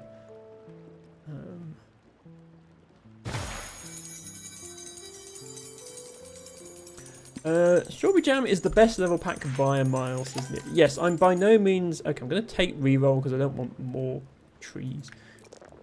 I'm by no means an expert on Celeste level packs, but that's what I've heard from the community as well. Puzzle games are fun, to be honest. The Witness is one of my favourite games of all time. Yes, and another game that I have played on stream last year, and also one of my favourites. But yes, puzzle games are more suited to my pace as a streamer, I think.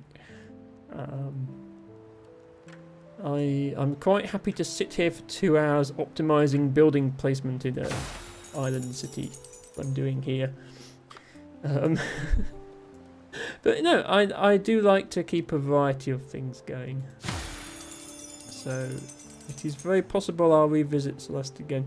And if they ever make another Witness, if they ever make a proper sequel to that game, I will absolutely be first in line to play it. I have played, Knit, you've probably heard of this, I've played a parody of The Witness called The Looker, which was fun, but only 1 stream's worth of content. So. And obviously not the same caliber of puzzles, but it was funny, and I did enjoy it. Okay, I need to not... See, I can... Once again, despite the 25-point penalty, I can still score 70 points just by putting this sauna right next to the other sauna. Because it lines up so well with everything. So, unless I can outscore that away from the existing one, I'm just going to have to take the penalty. Okay, actually, no, I can get 75 here. Is that going to wreck the Guildhall store, though? Currently sitting at 232. Oh, actually, no, the Guildhall doesn't have the sauna in range. That's interesting. I can actually place it here. So if this staircase is a little much for you, then you have the slightly less daunting option of this one. That's still like 8-story tall building above the ocean though. Oh, I guess it's flower time, says Nit. Yes, we try and do it 2 hours in usually. Black mullen, dark mullen, Tabascum nigrum. Thank you for those redeems, T-Bago. Nit says Barbaro's U is also up there, but it's kind of a Souls-like puzzle game. Yeah, I don't think I would stream that one. I have played some of it. If you want Understand, it is a very underrated puzzle game. That one is on my list of potential games. Have not played it, have heard of it.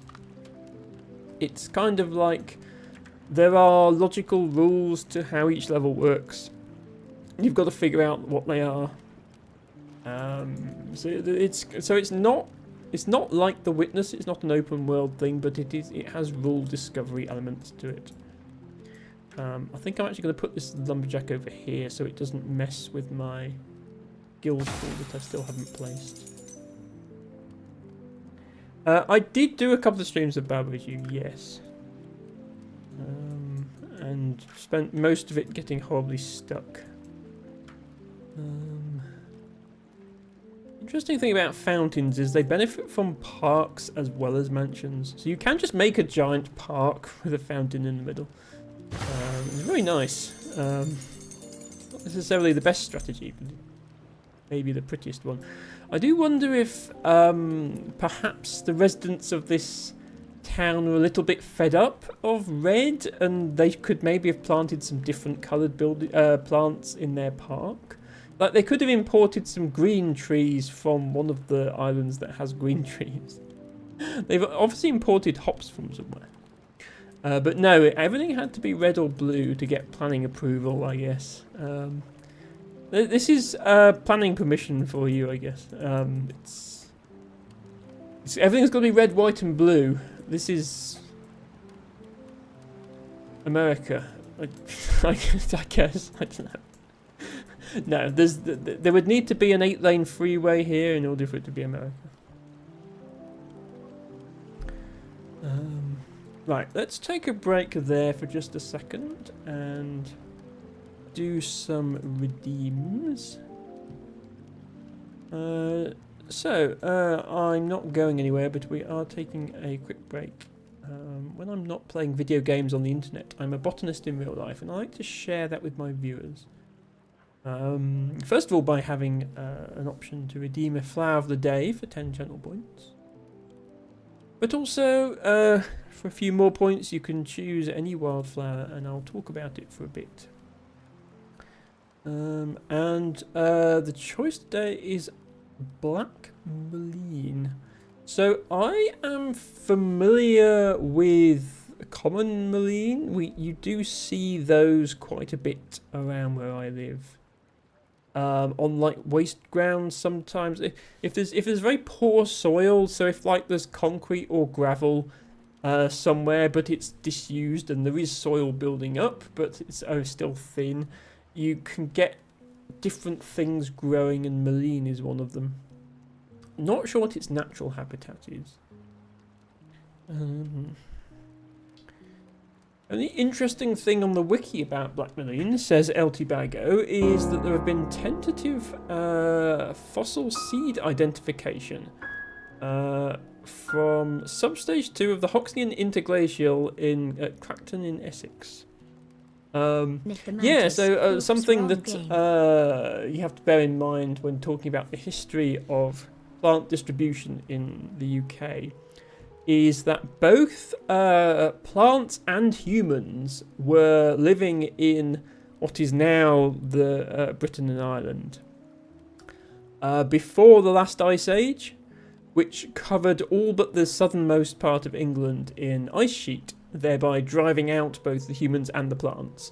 And so they were then repopulated. So that the plants there now are not necessarily the plants that were there even a few tens of thousands of years ago. It's quite a recent event. And also, it means that humans and plants actually repopulated the area at roughly the same time. It's just that the humans and plants managed to coexist for several thousand years after that before they started, wrecking the ecosystem. Thank you for redeeming Name a Pilot. Yes, sorry, I forgot to disable those channel point rewards. Those are for Into the Breach. You can't name anybody in Islanders, sadly. But I will keep that name, Nit. Next time we start a run of Into the Breach. No, it's fine, Nit. Next time we start a run of Into the Breach, I will name one of the pilots Nit. They won't be a mantis because the mantis don't exist in that game. To be honest, the enemies, the Vek, are closer to mantises than the mech pilots are. No, we will name somebody Nit in that game next time we start a run. Surely this run will win. I mean, so far I have 100% win rate in Into the Breach because I played one run on easy and I won it. But then I started a normal run, which is going slightly less well. And I think much like FDL, it's going to take me a few attempts to win on normal. Unlike FDL, though, there's not just easy, normal, hard. There's easy, normal, hard, and then there's another difficulty level above that. For people who really want a challenge, I guess. So yeah, we will be returning to Into the Breach, so I will bear that name in mind. Thank you, Nit. Mantis do exist in that game, though. I'm pretty sure there's an Easter egg for it. Okay, I wasn't aware of that. I haven't played that game nearly as much as FTL. Is there a Mantis mech pilot in the game? Because if there is, we'll definitely name them Nit if we unlock them. I suspect we probably won't, though. In which case, I'll just give the name Nit to whoever we get. Sounds like something a mantis in disguise as a mech pilot would say. Well, yes, it does indeed. No idea, I need to check since I also haven't played that game a lot. Yes. Right, let me do these redeems. I just need to take a very brief break. Give me 1 second here and I'll be right back. Let me give you a...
Sorry about that. Emma is back. Oh, it's actually Nit confirms that the mantis in Into the Breach is Kazakh. LMAO, I love the devs, says Nit. I like that. That's a nice callback to their previous game. Kazakh Plethkalik, to use their full title.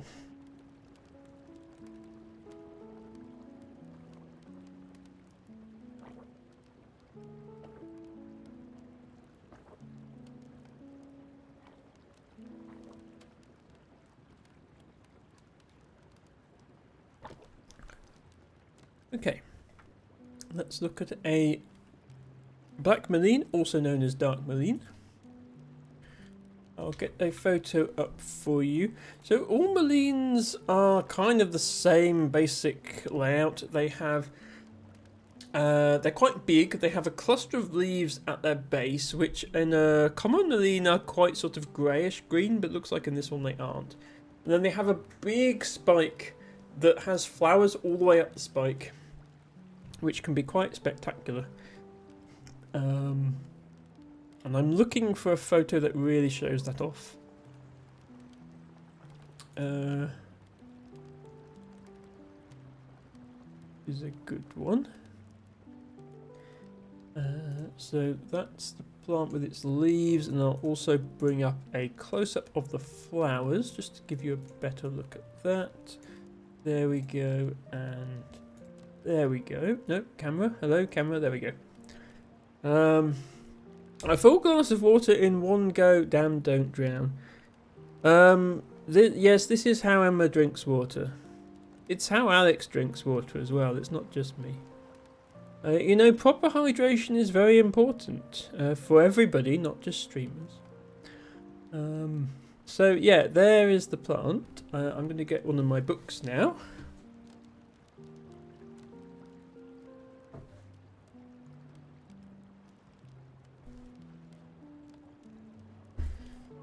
There we go. I have convinced Nit to stay hydrated. You don't have to drink the whole thing in one go, Nit. It's okay.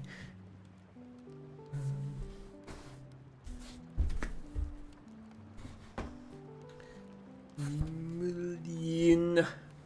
So the Latin name is verbascum. I'm actually not sure what that stands for. The second part is Latin for black. So that bit's straightforward enough. Verbascum is the Marine family. And there's about a dozen members of that family that grow wild in the UK.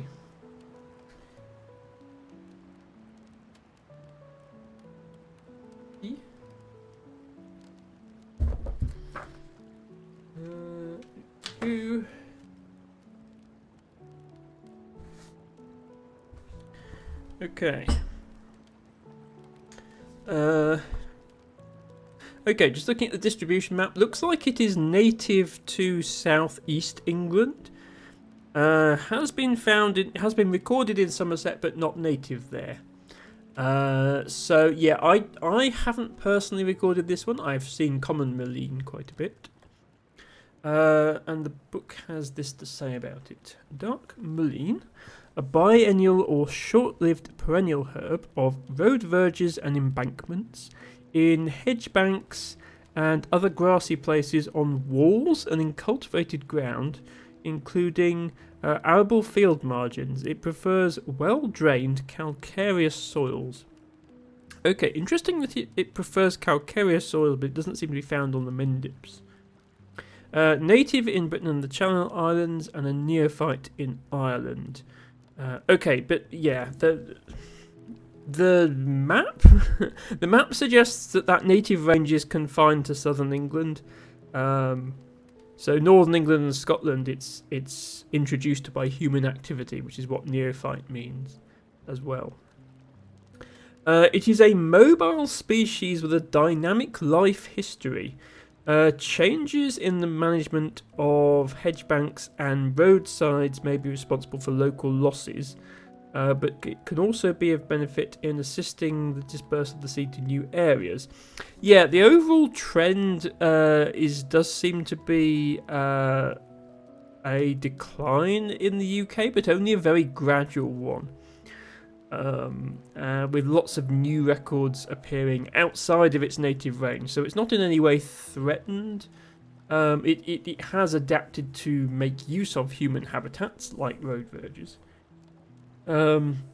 This species is often grown in gardens, and the distinction between native and alien populations has become more blurred as garden escapes become more frequent.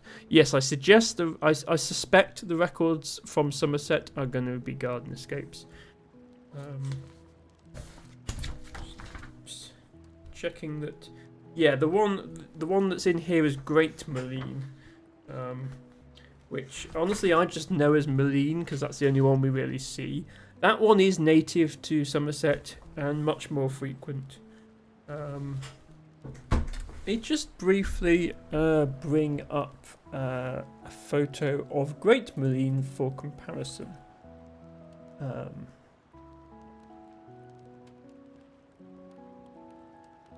So yeah,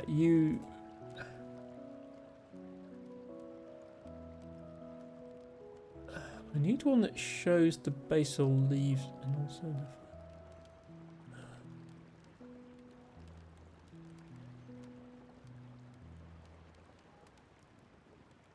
Yeah, that's okay. Yeah, so this one on the right here, that's a Great Malene. I know it looks like the flower spike is shorter, but don't be fooled by that. It can grow just as big as the other one. I'm just not finding a good photo with... Okay, there's a Great Malene flower stalk. So,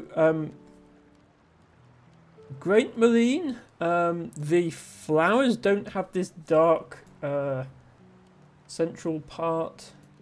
I can probably find better photos than this, but yeah, you see the central part of the flower is a dark reddish colour in Black Malene, whereas in Great Malene it isn't. But another difference, which is useful when the plant is not in flower, is that Great Malene has these very, very greyish green leaves. They can actually get even more greyish green than that. Versus Black Malene is more like the normal colour of leaves, just green. Yeah, some of these photos are even like, here's a photo of some basal leaves of Great Malene. You can see they're really, really greyish green. If you see that, you kind of know it's this plant you're dealing with, and that's by far the most common one.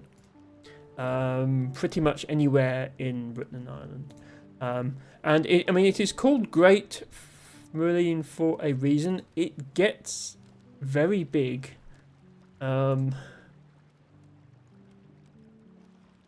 Yeah, here is somebody very helpfully demonstrating just how big it can get by using themselves for scale. So yeah, in excess of 2.5 meters, I would say there. Versus Black Malene probably only gets to about maybe 1.5 to 2 meters.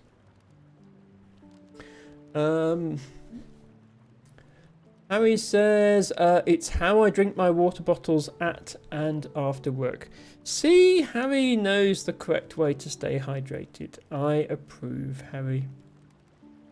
I only have boiling hot apple tea, not downing that. That does sound good though, Tibago. That sounds very cozy. I think this is El Tibago right now with his apple tea. Verbascum is Latin for Spanish. Okay, I guess it originates from Spain then. That would make sense. Water Got, thanks for the reminder, chat, says Knit. This flower looks venomous. Don't know why. It gives me a don't touch it vibe. Well, it... it has been quite a recurring theme that we read about a flower being venomous. Well, not venomous. Flowers don't have venom, but poisonous, yes. If it bites you and you die, it's venomous. If you bite it and you die, it's poisonous. Most plants don't bite you, so venomous plants are pretty rare. But yeah, there's a recurring theme in this segment of my channel where we read about how toxic a plant is, and then there's a section in the wiki entitled medicinal uses. And it's, this plant, despite no scientific evidence that it helps with this, and in fact it being poisonous, people still use it. But I do not think this is, I don't think it's poisonous, and I also don't think it has medicinal uses. As El Tipago says, the wiki doesn't have an awful lot to say about it. Yes, yellow flowers with purple stamens. To be honest, they look more of a reddish-brown colour to me, but I'll take their word for it. Versus Great Mullein, which has the flower is fully yellow. I'm just having a looking at the Wikipedia entry for Great Mullein because that has a little bit more information in it. Okay, yes, Great Mullein has been used in traditional herbal medicine. Although long used in herbal medicine, no drugs are manufactured from its components. In other words, it doesn't work. If it actually worked, we would have isolated whatever chemical the plant made and made it in a lab cheaper and more purely and put it into a pharmaceutical product by now. Leaves were smoked to attempt to treat lung ailments. Infusion of the root is used to treat athlete's foot. All preparations meant to be drunk have to be finely filtered to eliminate the irritating hairs. Okay, so it's not poisonous, but it's not the most edible of plants either. The plant has been used in an attempt to treat colds, sunburn, and other skin irritations. Keyword there, attempt. Yes, I do not recommend using this plant for any of those purposes. Apparently it's quite an invasive weed in some parts of the world, such as the United States. Not here in the UK because it's native here. Although not an agricultural threat, its presence can be very difficult to eradicate and is especially problematic in overgrazed pastures. The species is legally listed as a noxious weed in the US state of Colorado and Hawaii. Although that's the Great Mullein. I don't think the Black Mullein grows in sufficient numbers for that to be a problem. Great Mullein is very, very prolific.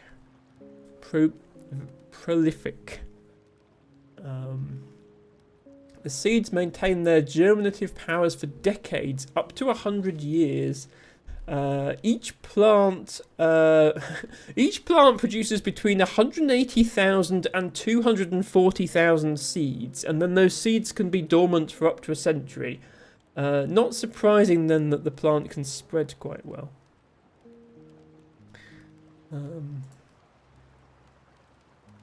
That was very interesting. Hello, best rat streamer.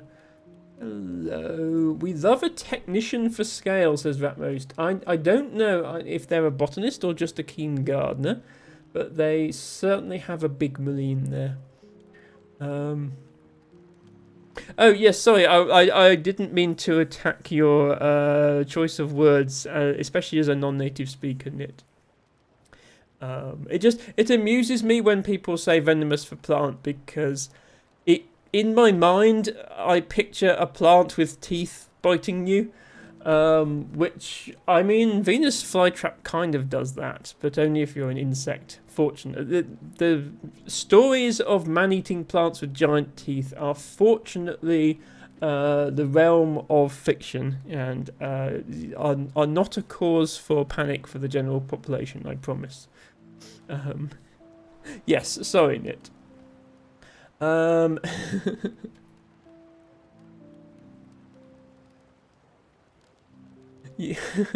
You said most and most appeared, says Divago. Speak of the rodent, says Ratmost. I do speak of the rodent. Ratmost is an excellent streamer, worthy of a shout out, which I'm now going to do. Be sure to drop by to acquire your cheese of the day after you've come here for your flower of the day. Your emote's so good, says Nit. Speaking to me or Ratmost, I'm not sure. To be fair, Ratmost's emotes are very good as well. My emotes were commissioned, so for the full set of 30 or so, however many I've got now. Not all of them on Twitch because I don't have that many slots, but they're all on Discord. It was quite expensive to get all of those done professionally. But I think it was worth it. I think my emotes are one of the one of the best parts of this stream, maybe one of the few good parts, but yes, I do like the emotes. And I'm so accustomed now to having my own emotes because I have a Discord Nitro thingy, so I can use my own emotes in other Discords and in DMs and stuff. So I'm just kind of used to talking on Twitch and Discord with my own emotes. And it's slightly jarring when I have to use something like WhatsApp, and I'm like, there's no Emma emotes. How am I supposed to adequately express how I feel without emotes that look like me? I have to use silly yellow smiling faces instead. So yes, maybe it's a bit narcissistic, but it is nice to have emotes that are personal to you. And I'm very, very glad with how they came out. Even if I occasionally have to do this.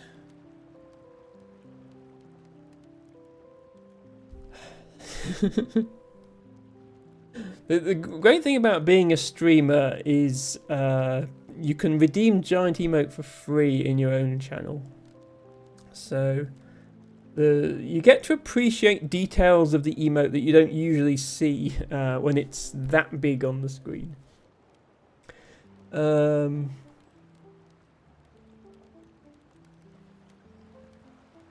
I think I did jokingly request Audrey II for the Botany Redeem one time. You have requested plants that don't grow in this country, yes. You also requested a fungus once. It's not even a plant. That's not botany, that's mycology.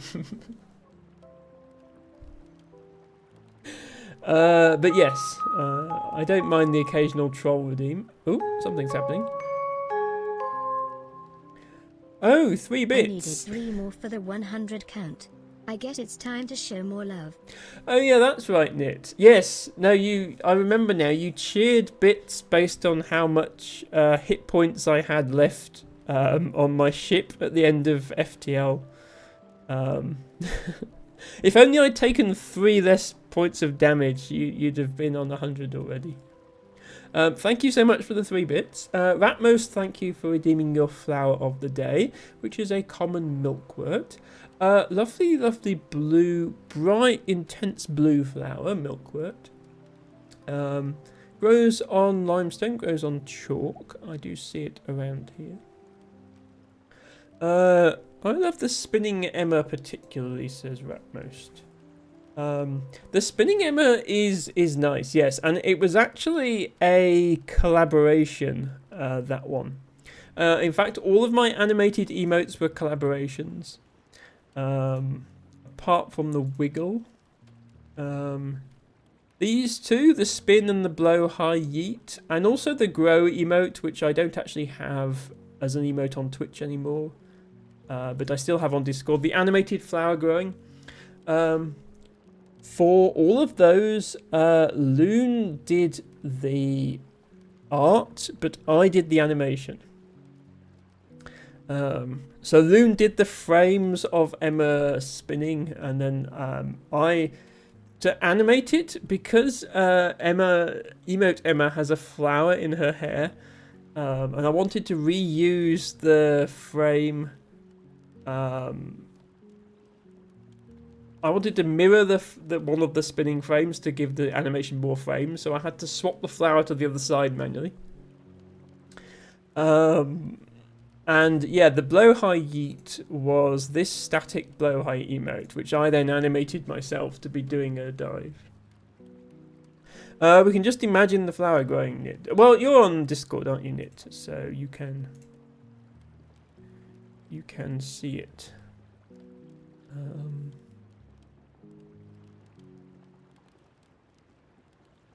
Or, you know, because this is the internet, and I can just like do these things on the internet. There it is. So yeah, again, Loon drew the flower, and then I animated it to appear a bit at a time. I'm quite pleased with that one. It's just, yeah, you don't get to... However many emote slots you have, it's never enough. And it's very unlikely I would get any more emote slots, because the slots I have are based on when I first started and Mike Claroni dropped like 50 gift subs. And I think... how many... I did check at one point how many more subs would I need to unlock more emote slots. And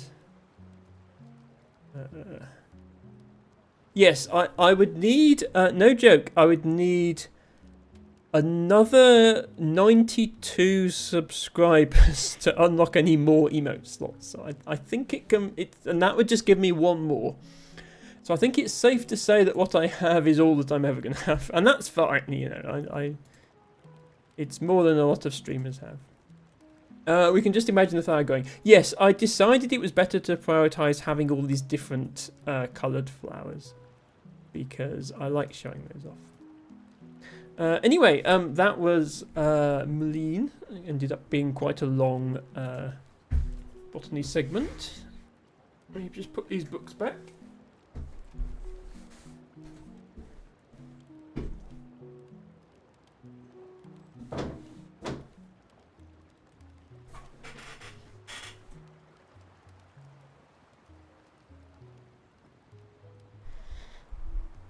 Thank you, LT Bago, for doing that redeem, as always. And get back into some islanders. Oop. Yeah.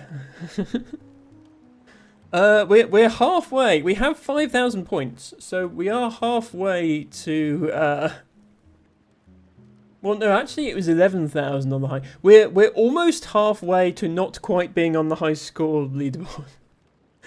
But that's okay. It's only our first attempt, so that's fine. We should be able to finish the rest of this run this stream and maybe start something else. There are 3 other new challenge modes that we could potentially look at. I think it's the point where, yeah, we're having to sort of awkwardly wrap around this hillside. Oh, I turned the sound down. Emma, you always forget this. You turn the sound down to do the botany, and then you forget to turn it up again. And everyone has to listen to, strain to hear the sound for the rest of the stream.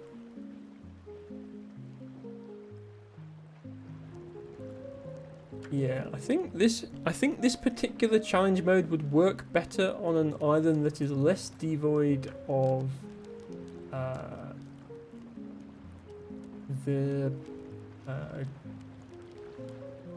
red or whatever colour grass area that you can place parks on, and that you can also place certain other buildings on. But that's okay. Oh, we've got two. I don't think I've ever been given 2 fish kites before. The problem with being given 2 fish kites is you can't put them next to each other. So I guess we'd have to put one over here and one over here.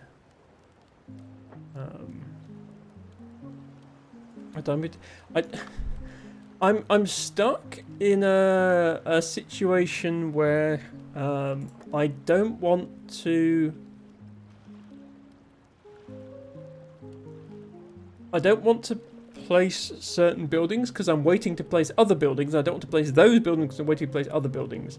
And it's just because I want to see if I get the particular boon. But soon I'll have to just go ahead and place something. El Tibago says, I had to go check what Loon is going by these days. She changes her name a bit.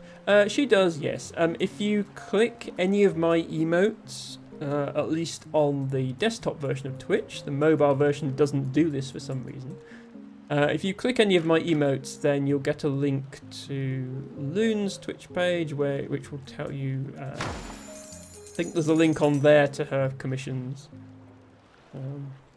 But if you're just starting out as a streamer, I don't necessarily recommend going all in on expensive emotes. And you know, depending on what specific style you want, there are plenty of other artists out there as well. But Loon's style very much worked for me. Loon actually mostly does Stardew Valley mods, and doesn't really draw. When she does emotes, it tends to be like nature, which is why I went with her, because she does plants. She doesn't draw people. But I convinced her to do my profile picture and all of my Emma emotes. Mostly just Loon these days, or Loondew Valley. Yes, mostly Stardew Valley mods. Nit says, this game is a bit too chill for me. I couldn't enjoy it personally. Yeah, see, this is the thing. It depends on how I'm feeling, how much energy I have.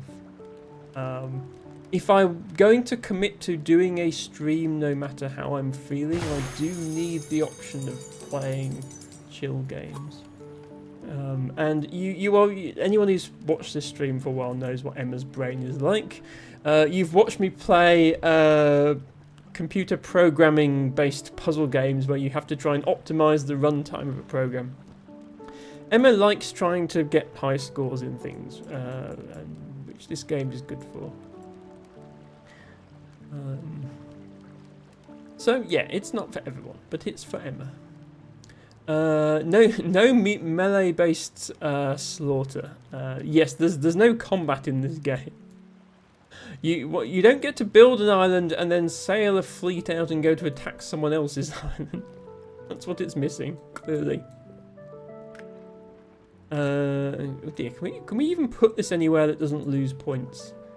I've just realised. Yeah, hermitages can't be put on wood. They have to be put on grass. All the grass that we have available is going to horribly lose us points. Apart from this bit here, this would get us points, but it's unfortunately already been built on. Can we fit it here? Oh, okay, we can just barely fit it here. That's fortunate. That would have been very bad otherwise. 48 points we'd have missed out on.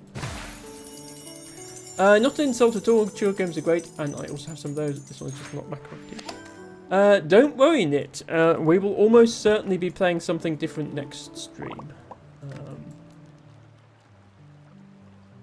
We will be returning to Into the Breach probably on our next Sunday or Monday stream. And I am going to be doing other puzzle games on my Friday stream, but they will not be quite as chill as this one, I don't think. I've just decided to start building a wall around everything. I'm not sure why. Does it fit there? It fits here. Annoyingly, it doesn't quite seem to fit here. Between the docks and... It fits between the harbour and the houses, but not between the docks and the houses. But you really want to connect your walls to existing walls if you can, because you get 20 extra points for making one of these gates in between two walls. But this is actually just as many points. I need to, when I build on ocean platforms, I need to remember to leave a tiny bit of space. When I build a wall. When I build houses, in order to then fit a wall.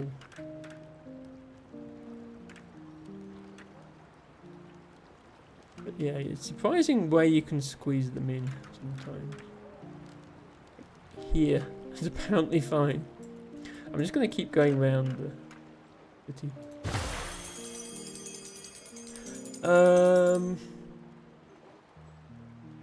Only rhythm game I ever played, says Tibago, was Guitar Hero, although I take the credit for my kid being pretty high ranked in Osu, because I made him play Guitar Hero with me when he was young.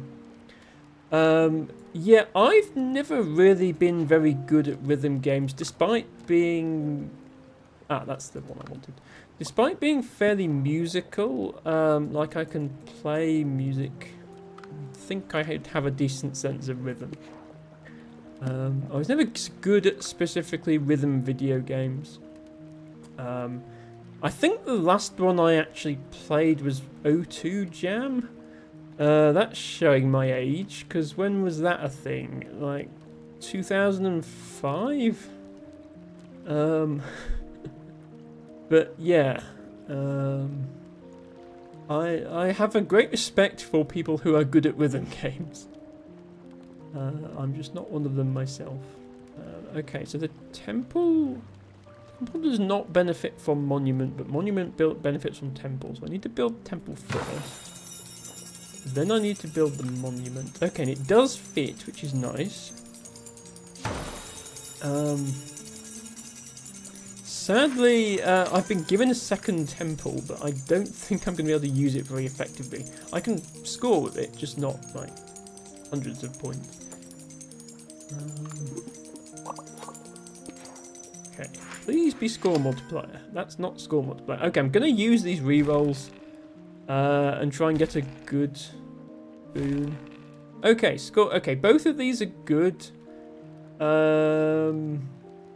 That's annoying that I've been offered the two best ones at the same time, because now I can only have one of them. I think this one is better because you get two of them. Precious is the one that you can get 300 points with a pyre by exploiting how it works. But score multiplier is good too. Score multiplier is what I want to use on the guild hall, which is currently sitting at 244 points. Which I can actually improve by putting a fish kite in. So let's do that. I think literally every other building I could use has already been used. So yeah, 256, but with score multiplier that becomes 409 points on this guild hall. So yeah, never mind the temple, we should have focused on that. El Tibago says of his child at peak, he was in the top 10 ranked Guitar Hero players in the UK, which is pretty impressive. Sorry, no, not the sorry, Osu, not Guitar Hero. Sorry, reading comprehension error. Top 10 ranked Osu players in the UK, which is definitely an achievement. And yeah, I have been ranked top 10 in video games, but they're very obscure ones. Being top 10 in something like that, I mean, Osu is very competitive. I have seen people play that game I've seen people play it with like graphics drawing tablets. For anyone who's not played it, you have to basically click places on the screen in time to music. And people are literally like perfectly in time with the music. And I do not know how anybody does that. Yeah, O2 Jam was a very straightforward one. It was one of these where there are 7 notes that you have to play, and there's 7 keys on the keyboard, and you just have to press the right key at the right time. And there's just like notes falling from down the screen, and when they hit the bottom, you have to press them. That's all it is. You just have to press the right note at the right time. And even then, I never really got the hang of it. That's Osu Mania, yes. I'm not familiar with the exact details of it, but yes, that's the one that I've seen people play.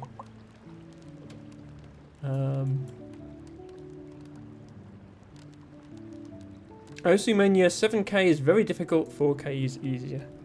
I mean, anything at if you're the top 10 in at anything, then it's going to be difficult to perform at that level, I would say. But yes.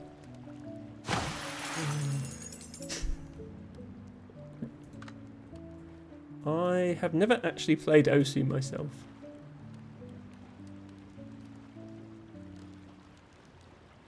Okay, do we have any more space to pack in cliff houses here? It looks like I should be able to get one here, but I don't think I can. In that case, you're going on this side.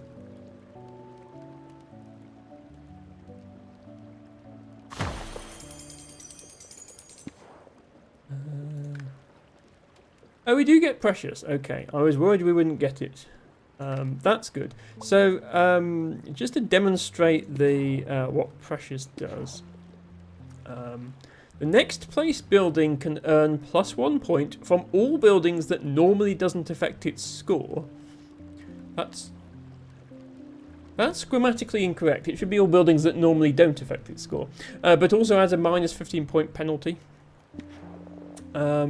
But if you were to take a pyre, so this is usually going to get me about 80 points, I think. Yeah, 80 is about the most I can get. 83. But it's only getting points from city centres and monuments and a couple of other things.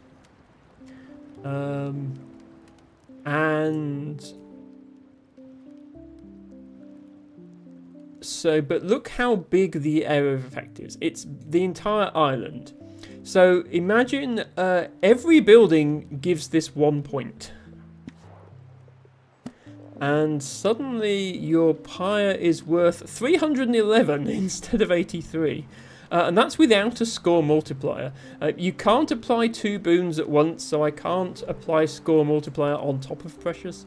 But still, I'm not going to argue with 311 points. I do want to place it so I can still put a market here, unless I put the market there, on that other platform I made. Yeah, I've just realised I've got 3 markets now. This is the problem with playing the game in this mode. Buildings that you're only really supposed to have 1 of, you're going to end up having multiple of, but that's fine. Can I get... I mean, I can get close to 311 in a lot of places, can't I? I just want to leave this top bit clear. Yeah, I can get 307 over here. So I'll take that. 308. No. That's a lot of points. Nit says, I feel like you would enjoy Rhythm Doctor, a very chill game with banger songs and great story. LT Bago says, the problem with these sorts of games in Twitch is you can't save the VODs. Yeah, because copyright. I probably could put them on YouTube, they just wouldn't be monetized, but that doesn't matter because I'm not big enough YouTuber to be monetized anyway. But yeah, I prefer to stick to games where I can make VODs, but it's not the end of the world if I can't. Nit says, I'm going to leave here, getting late, late and work tomorrow. Have a good one. No problem, Nit. Thank you so much for dropping by. Hope to see you again soon, and hopefully with a game that's more has more going on for you. I should be back on Friday, hopefully. El Tibago says the beacons are lit. Gondor calls for aid. They are, yes. We have 2 of them now. I don't know where Gondor is calling for aid from. I don't think there's anyone else in this world who can actually see these beacons.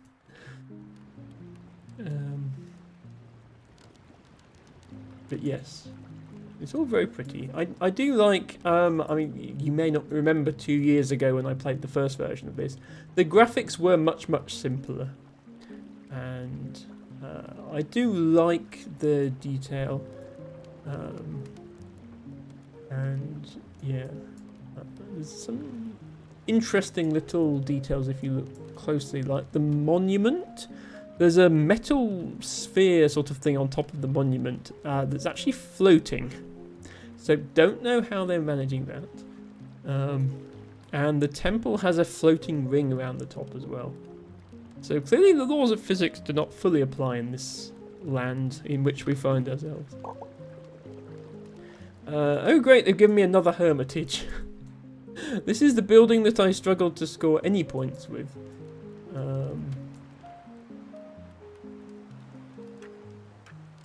Okay, yeah, I either need a shrink boon or a demolish boon, otherwise I can't score any points with this building.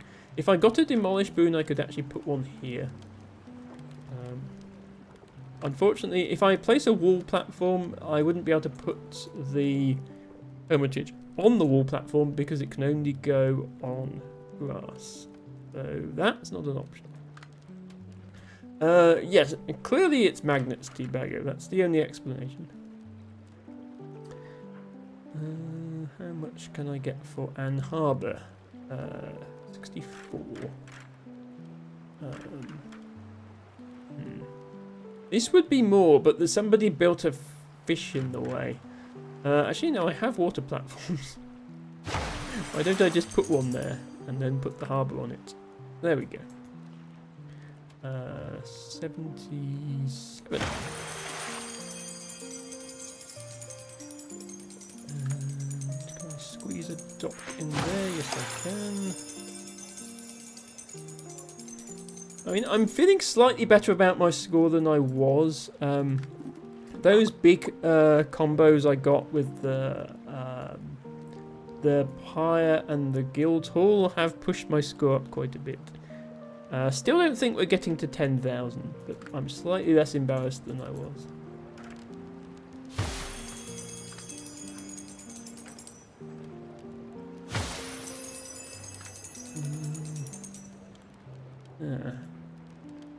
Be a good time to have a neighbourly boon because this windmill is touching. There's a windmill here and there's a windmill here.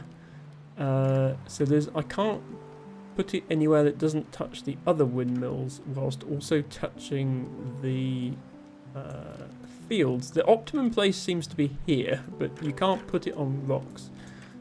Oh, actually no, this side scores more.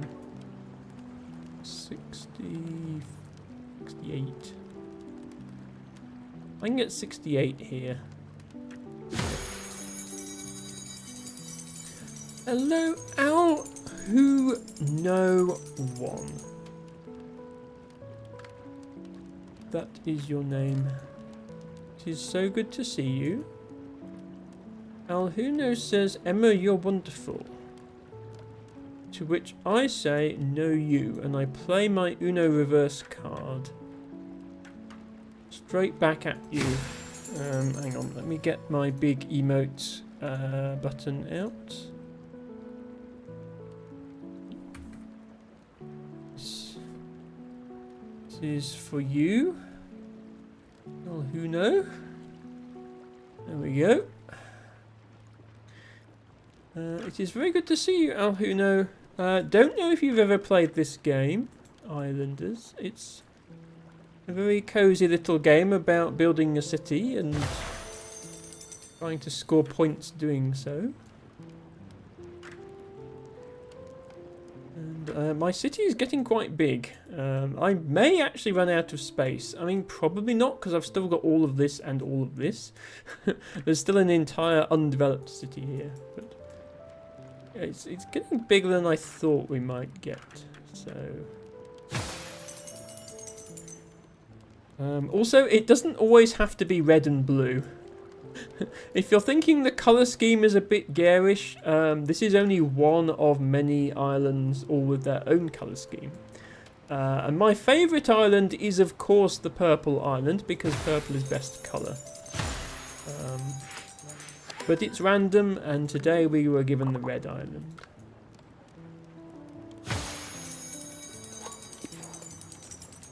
Okay. I don't need any more wall platforms. I have 4 and I don't know where to put those, so I'm going to pick a sealed boon, get 15 points and hope it's... And it gave me add wall platform anyway. Game, what are you doing? Okay, I now have 5 wall platforms that I don't know where to put.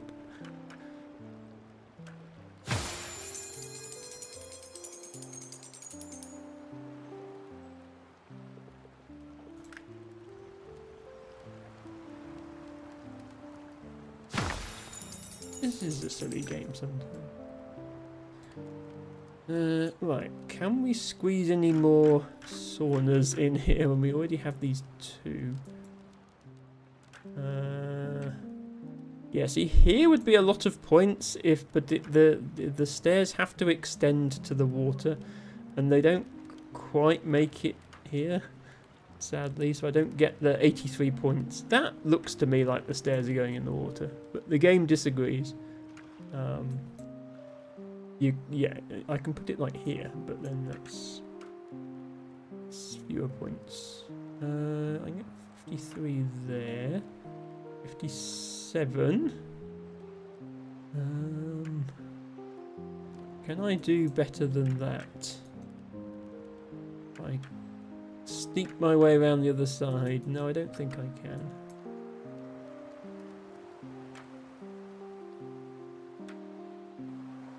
Oh, hang on. Oh, never mind. No, I'm back to the exact same point again. Where it looks like I should be able to get 70-ish points, but the angle is just not quite right, and it won't let me place it. Okay.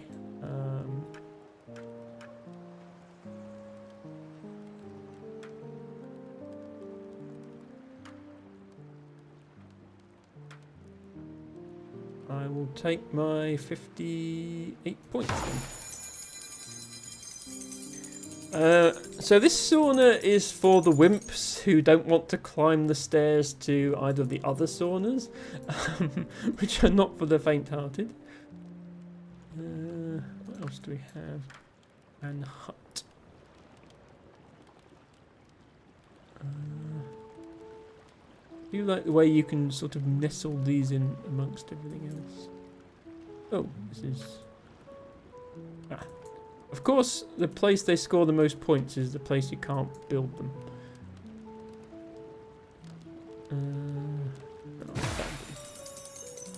You can't spend all day picking the perfect location for every building. People have homes to go to, don't you know?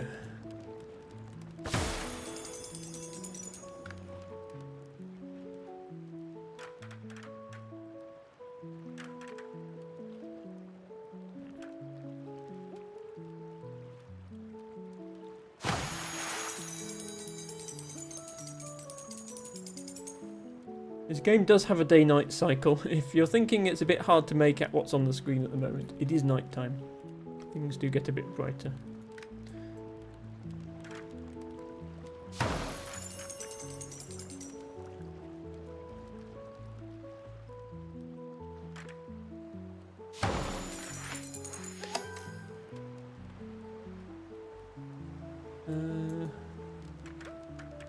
Wondering if it's worth using this new city centre yet, but I don't think it's quite worth it yet.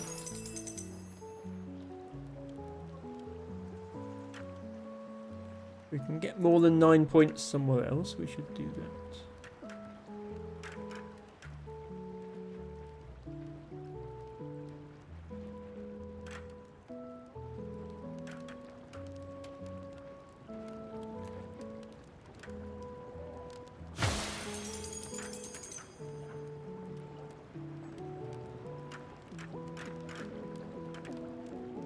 This is the point where we abandon any sort of grid and just try to cram things in as best as we can.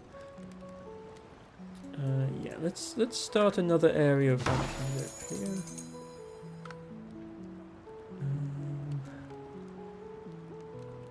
Where was I building houses? Over here.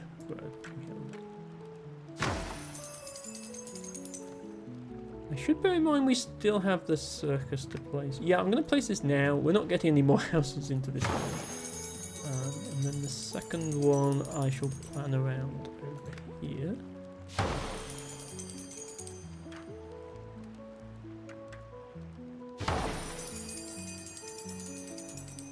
Again, we need to leave a 3x3 area for this circus.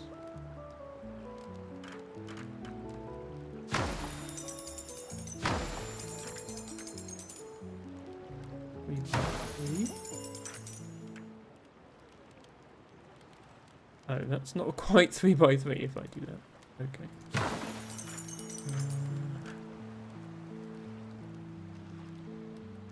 Oh, that's another. Will it fit here? No. Okay, Emma messed up. Emma messed up the placement of some houses here. It's fine. It's fine. It's fine. It's fine. It's fine. Fine is a thing of peace.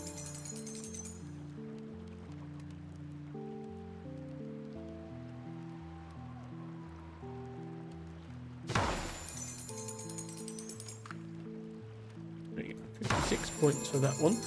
They have given us a third one. We are rapidly running out of... Because you can't put two circuses right next to each other because you get a penalty for that as well.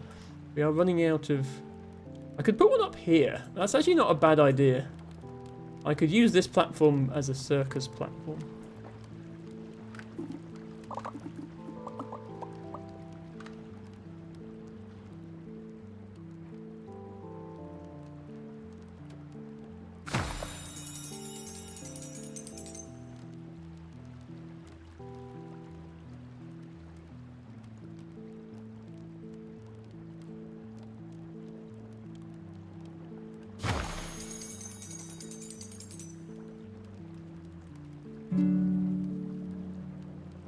Oh, come in.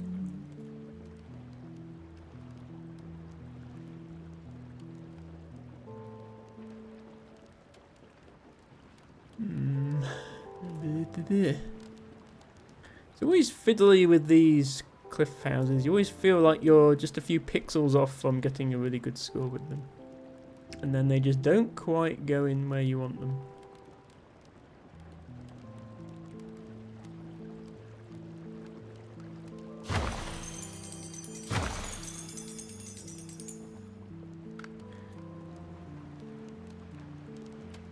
Also, one feature I would maybe like to see in this game, if you have a lot of buildings available, maybe you'll notice this toolbar gets smaller and smaller the more buildings you have. Maybe leave the buildings the same size and have it scroll, because I don't think any of my viewers can see what buildings I actually have available. They've gone so small now.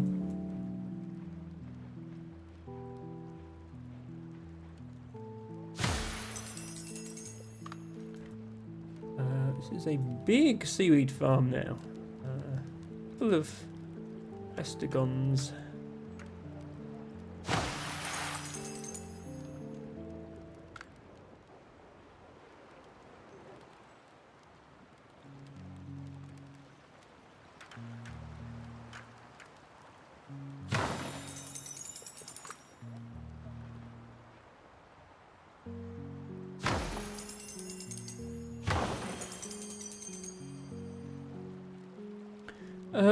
Hello Matcha, good to see you. Thank you for redeeming Toothed Medic as your flower of the day. I hope you are well. Don't know if you are familiar with this game, Islanders New Shores. We're having a lot of fun building a... I was going to say cozy little island city, but it's getting into quite a cramped island city. We might need to think about going and conquering a few other islands to expand to. Which sadly is not a mechanic in this game. Otherwise Nick would play it. Which can I actually get? Right. What does Fish Kite benefit from? Okay. Out of those things, I've placed everything except the lighthouse and the markets. I suppose I should do those first. The lighthouse benefits from fishers and docks. I was placing all the docks and stuff first. I haven't placed some fishers. We're limited on our scoring with fishers because there's so many other fishers around the town already, and also the harbour. Still score decently with them. Put them in the right place. Yeah.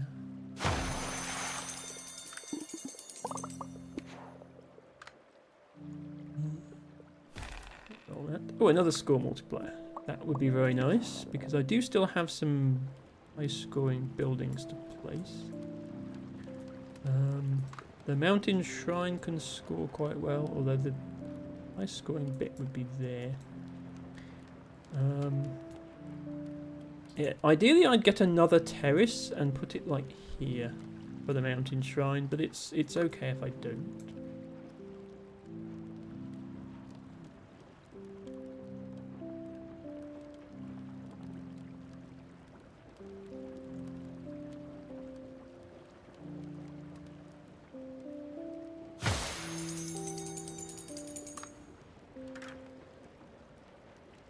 Continue. Ooh, okay.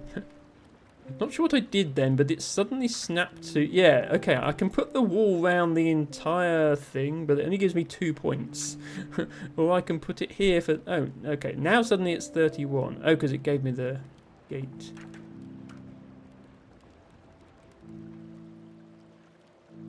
I don't think we're going to manage to get a wall around the entire thing, but we can certainly give it a go. 31 points.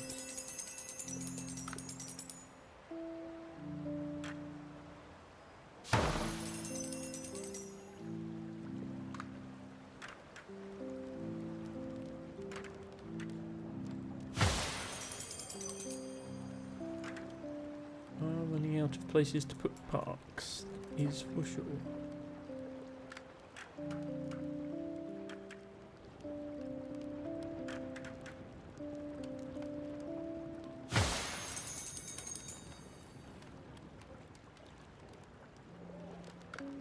Place the lighthouse. Yeah, sadly I don't get in range of the entire harbour unless I go here, and then I lose points for not having full vision.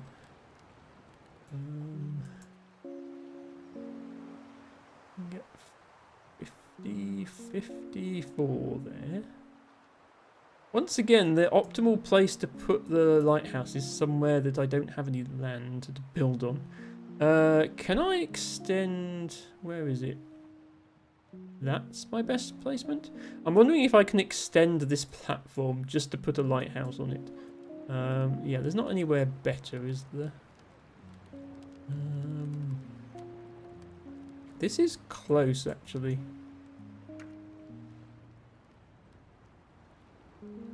Yeah, I can get 73 here. Or I can get 75 over here. Is this game similar to Preserve, says Matchet? Not really. So you're building a city. You start off with an empty island. And you place each building one at a time. Each building scores a certain number of points, but has rules for other buildings give that building points or lose that building points. And you just need to place all the buildings and score as many points as you can, whilst building a pretty island city with temples and walls and harbour and all sorts of fancy things. Emma finds it very cozy, but also the sort of game where you can try and optimise things. And Emma likes games where you can try and optimise things. Yeah, here we go, look. Get more points now. 79 there. I mean, that's the logical place to put a lighthouse, like on a harbour wall at the entrance to a harbour, until you zoom out and you're like, maybe putting the lighthouse on these rocks would be better, because the ship is going to be looking at that lighthouse and going to sail directly into this rock. But never mind. Never mind. It's fine.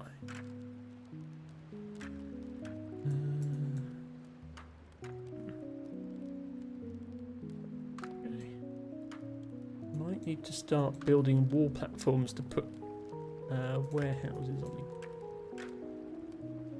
What's the best score? Oh, here is actually quite good already. Okay, I've decided I'm using this one for warehouses instead of circuses. Actually, can I fit a warehouse and a circus? Oh, I can fit both. Oh, that's probably a good idea then. Do that.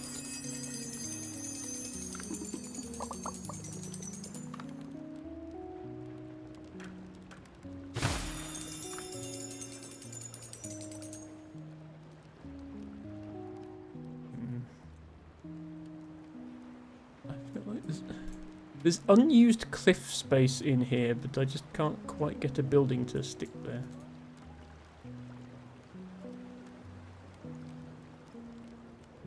This side isn't going to score as well because there's no mansions. Yeah, here is going to be the next place for cliff buildings because there are mansions here.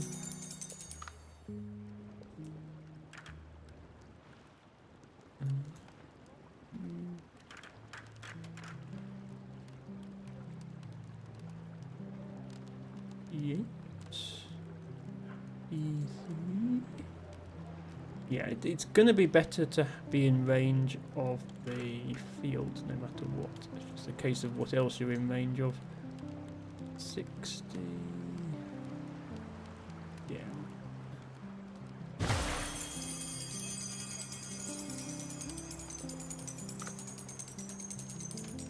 I guess I'm abandoning building another hermitage up here, by the way, because I've filled it all in with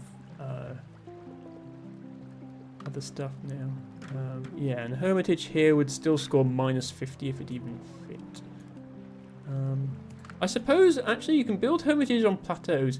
Yeah, anything that has red on it or the grass colour on it, you can build hermitages and stuff on. So I can build them on these plateaus, just not on wall platforms or water platforms. Oh, wait. Why does this water... Hang on, why does this water platform have grass on it? None of the others did. That makes no sense. Okay, where can I put a hermitage in the water that would score points?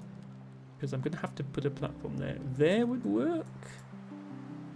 That might be the only place that would work, actually. Yeah, okay. Thank you for giving me a water platform with grass on it. Wait, no, they've given me 3. Okay, game, that's too many. I guess I'm using one of my plateaus as well. 0 points. Be able to place this hermitage.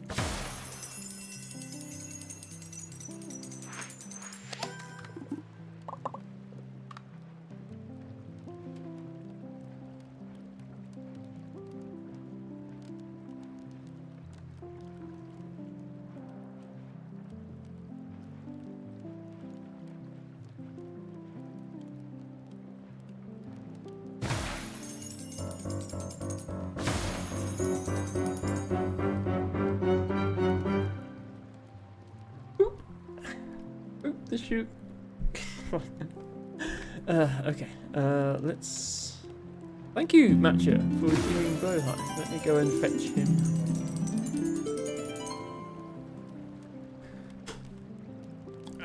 Outfit. I feel like this is like the 4th time in about 6 streams that I've worn this outfit, but I don't care. It's cozy and I'm sticking with it. I have cozy jumper and flowery skirt, and I don't care. That is what Emma wants, and that is what Emma shall have. I didn't do my stretches. I just made a crunch then and realised I didn't do my stretches. Let's do my stretches now. Oh. Cozy outfit, says Harry. I'm glad you think so. Let me just de-crunch slightly before I fetch the blowhigh. Oh.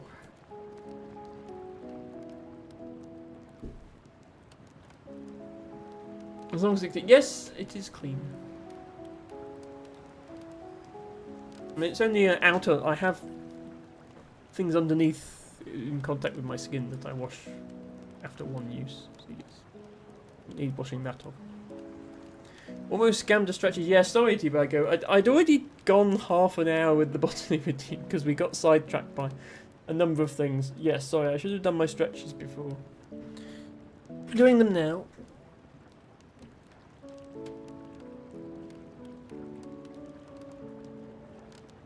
Okay, stretches have been done. Blow high coming right up.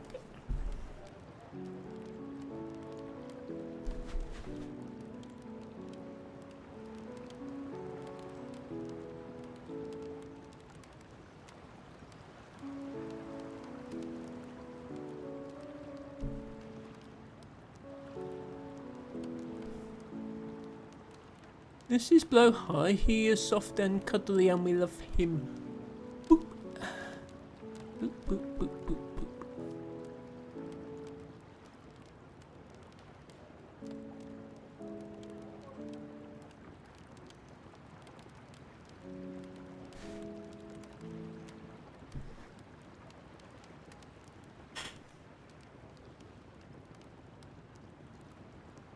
Come on then, Blow High. You can help me with these last few building placements.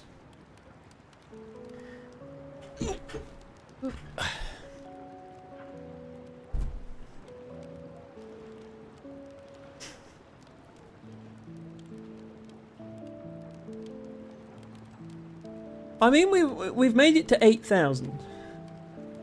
I think this is a reasonable score. It's it's not 18,000, which is the current high score in this mode, but it's not bad. I think I'm happy with it. Now, do we actually score more here or in the other one? We were getting like 15, 16. See, it looks like there should be a space for a building there, but there isn't. 15. And that's what we were getting in the other place. It's fine.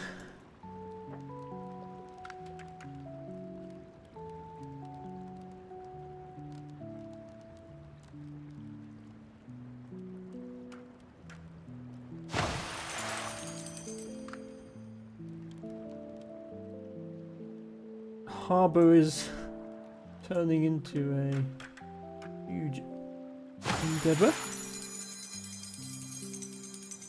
Still pretty much impossible to get in and out of this dock, I will say.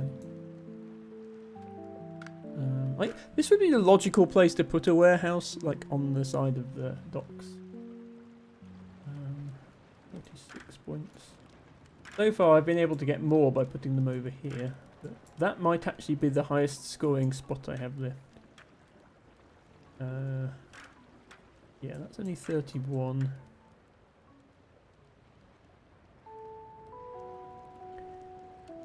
Yeah, the best place to put a warehouse is in the middle of the seaweed farm in the water. Emma, you can't do that. That does not work. Yeah, or here. Yeah, the absolute highest scoring spot is directly on top of the existing warehouse. That's why I put that warehouse there, because that's the best spot. Okay, let's put one on the harbour front, I guess. Need to start thinking about the markets as well. I've still got 3 markets to place. One of them's definitely going here. Yeah, that's 126 now. I don't know where I'm putting the others. I guess one there. Here would be nice, but there's no space. Here is not scoring very much.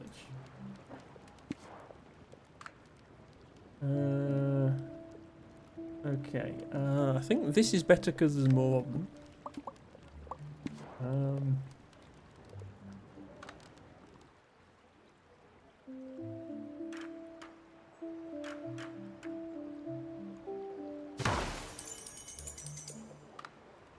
I might actually be able to score with one of these using a sustainable bonus because it cancels out a lot of the negatives. Yeah, so suddenly a spot like this is not so bad anymore.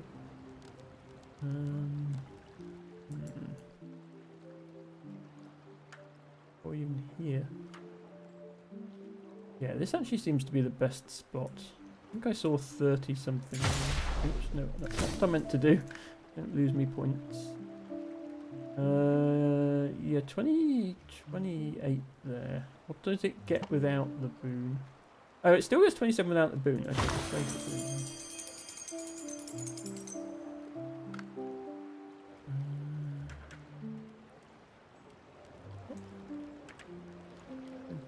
22 I can get.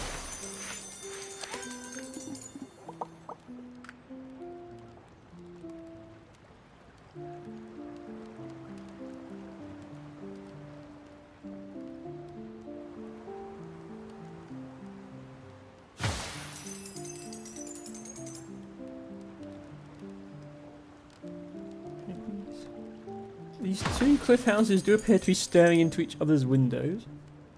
Never mind.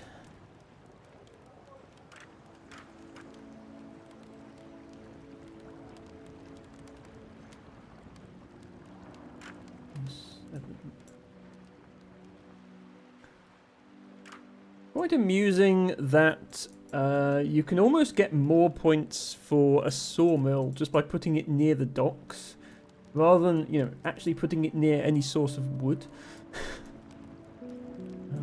Just because the docks give so many bonus points. Can squeeze it in here though, I think. I squeeze it in there without knocking down a tree. Not that we need these trees anymore, but, you know. As a botanist, I always try and avoid deforestation if I can. You know, except in the many, many games I've played where I don't.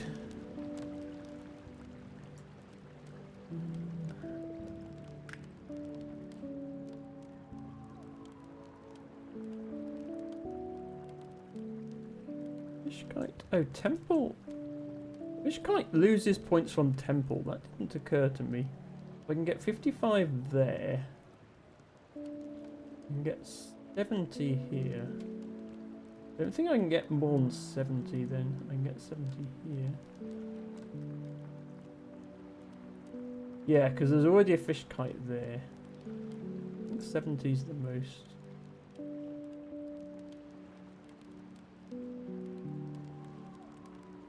Oh, 75.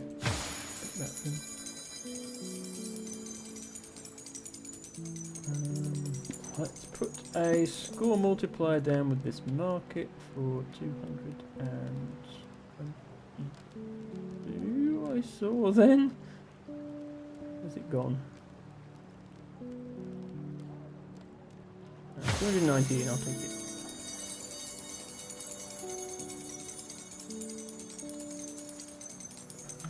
Not sure what I'm going to do about this other temple. I don't think there's anywhere good enough to score with it unless I put a wall platform in, so I may have to do just that.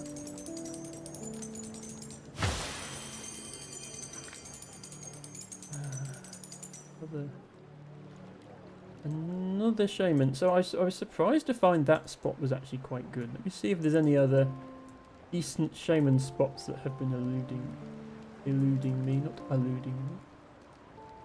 Actually, oh wow, 38. So the answer is apparently yes. I did not notice you could wedge one in here and it can't see anything, which gives it loads of points. It's also very fiddly to do. There we go.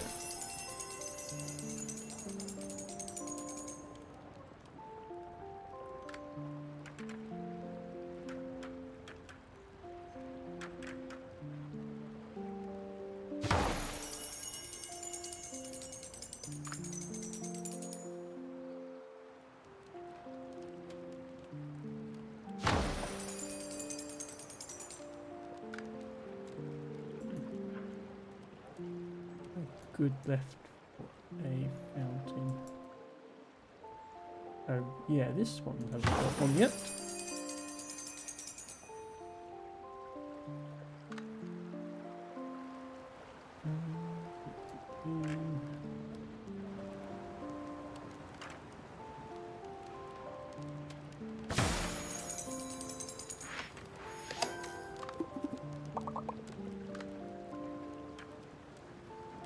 This is still, despite losing points from all these other lumberjacks, that's still the best. I do sustainable. Yeah, sustainable is like 20 extra points, so that's worth it.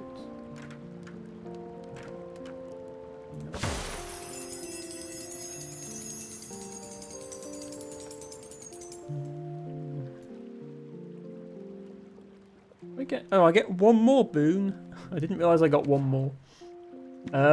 Is it worth holding out on a pyre in case that last boon is a precious? Probably. But I only need to save one pyre for that, so I can use my second to last pyre.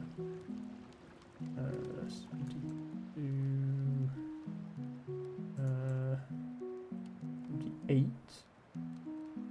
Pyres, the scoring mechanic is really interesting. It's based on how many city centres do you have line of sight to and how many other pyres. I have line of sight here to 1, 2, 3, 4 of my other city centres, plus one of my other pyres. Yeah, there's nowhere where I can see all of my city centres because they're all over different places.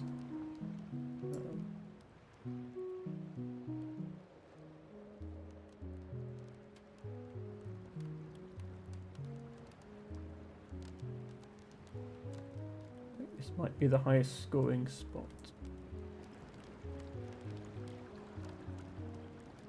Just luck of what you can happen to see from here. 95. This is about 30% money noises. Hey, I like the money noise matcher. Money noise means Emma is getting points. Means Emma's score is going up. Emma likes that noise. Score more than 37. If I go this way, all I get is the points for the wall. If I go this way, you get points from buildings for being next to the wall as well.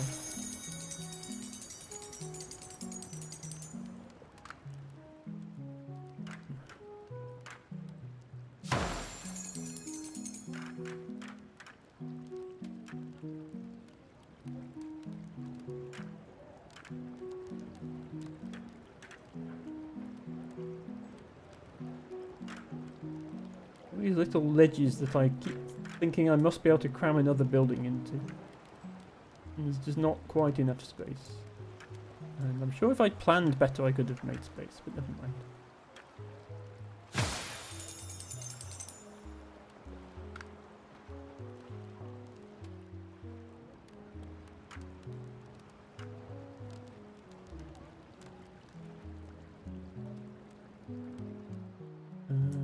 These.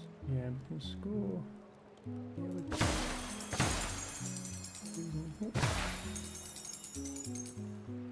Yeah, I'm starting to run out of buildings, so I think our run might be ending soon. So we're going to make it over 9,000. Don't think we're going to make it over 10,000, but over 9,000.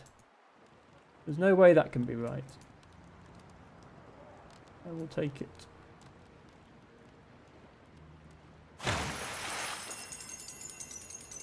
We certainly didn't run out of building space. We still have like 4 or 5 empty platforms, plus 6 wall platforms and 3 more plateaus available to place. So we definitely didn't run out of stuff.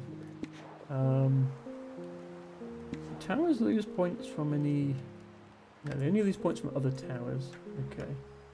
My best bet is somewhere over here where I haven't placed any towers yet. 22.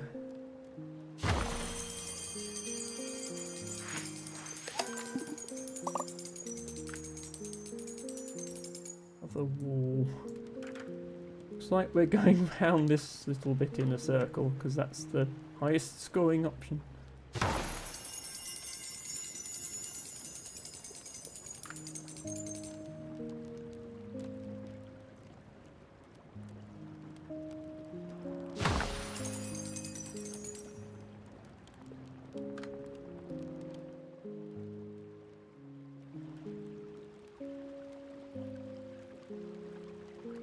find space for huts now. There we go.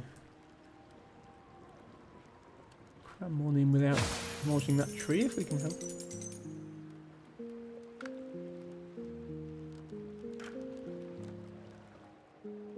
But yeah, I think even after all that, there was still a city centre that we never used. This one here. We could always score more somewhere else.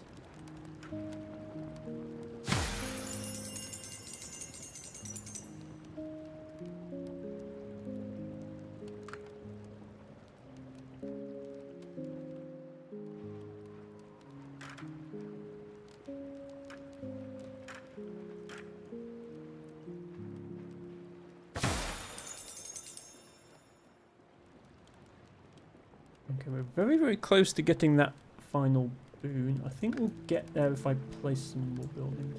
Right, where would a market score well? Bear in mind I lose points for this market. I think my best option is still to place it right next to that other market. Or possibly here. Oh no, actually here's good. Let's put it here. If I put a platform in. 100 and... Oh, please tell me I can place this. Ah, okay, 128. I think I can do slightly better. Yeah, 141 plus a score multiplier gives us 225. Which is the final boon. Stop adding wall platforms. Okay, I will take Neighbourly. Neighbourly is actually good here because I can place another market without losing. Actually, even this mill might be worth it.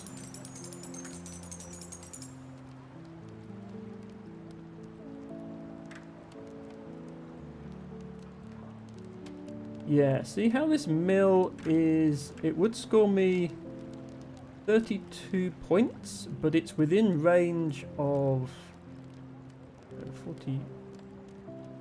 Yeah, 32 points, but it's within range of 4 other mills, which are losing me 20 points each. So this is now plus 80 points on this mill. 112. Might just reach 10,000. It's going to be close. Very, very close.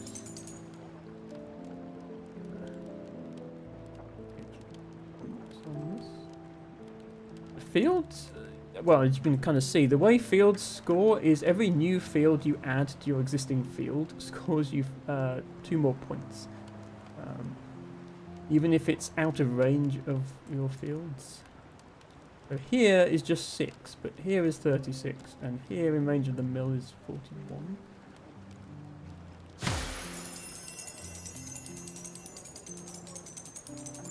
Okay, I need 400 more points.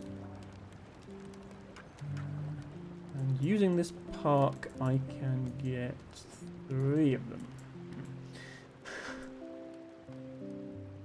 Not a good sign, Emma. 5 of them.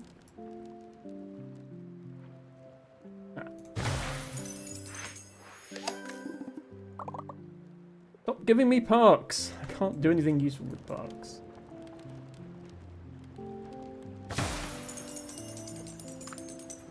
And to be honest, stop giving me sawmills as well. I didn't really plan the top of this thing. It's all just a higgledy mess of buildings. I could probably have fitted more buildings in there with better planning. How does this building not fit here? That makes no sense. Emma, how does that not fit? Quite clearly. Oh, it fits there. Okay. Let's use the Neighbourly again. Actually, no. Let's use sustainable on this one because I've got 2 of those. Up that to 46.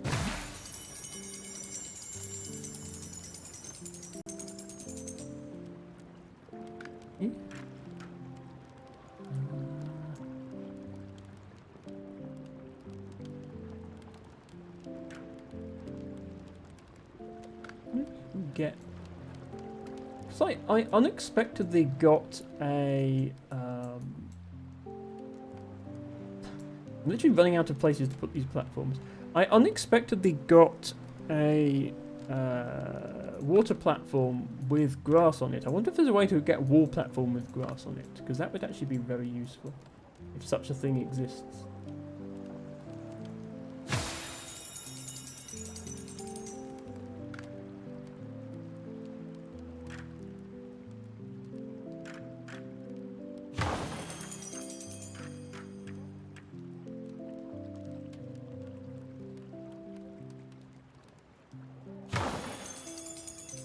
Okay, 300 more points. I still have a score multiplier if I place something really high scoring. This is going to suffer from being next to the other two. Unless I put it over here and then it's not next to the others. I didn't leave enough space for it over here. If only I'd left a tavern-sized hole in this park. So that you could stop off for a beer on your way around the park. That would have been nice. Unfortunately, I didn't do that. Over here is actually better. 74. Am I going to score more than 74? Actually, yes, I am, because I can get 80 something with a pyre, I think. Or can I? Oh, maybe I can't. Whatever I'm going to score most with, I need to use the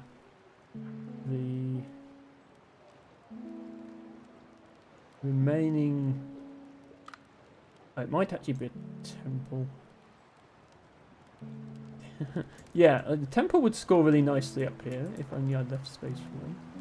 Oh, I've got another market as well. Okay, yeah, it's not going to be this tavern that scores the most. I just need to place that. 26.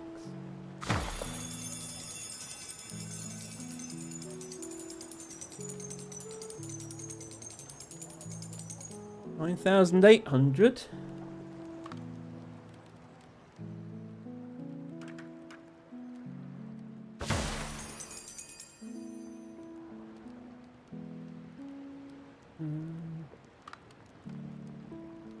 Additional house. Go very nicely up here if there was space for it. Oh, there we go. We're not getting any more boons, so we might as well play this pyre. There's no point in saving it. I saw 70-ish. Once again, the best place, because it's in has line of sight for everything, is up here. Already taken. Yeah, 76 there.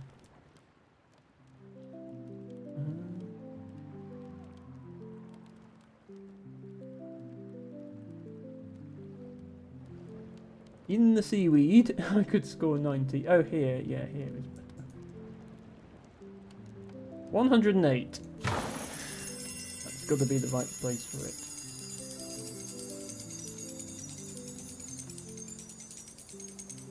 $9,900. I think we might get there. Don't tell I didn't leave any. Okay. Don't give me any more wheat fields now. I've literally run out of space for them.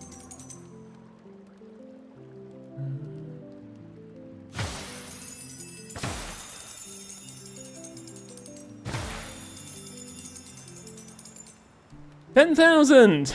Okay. We're still a good 1,000 to 2,000 off the top 10 of the high scores, but we made it to 10,000, which is what I was hoping for. So I'm going to consider that run a success, no matter what. Now let's see what we can do at the end of it. I'm in some more. Please. Getting over 15. I think this is better. Yeah, this is better.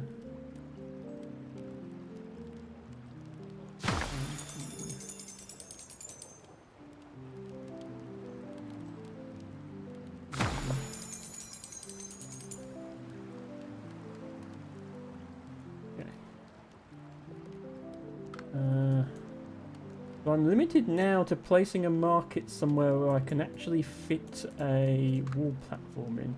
Which, honestly, I kind of forgot how few places I had left because I've kind of blocked there. Where will score decently that I can actually still put one in? Here is the space?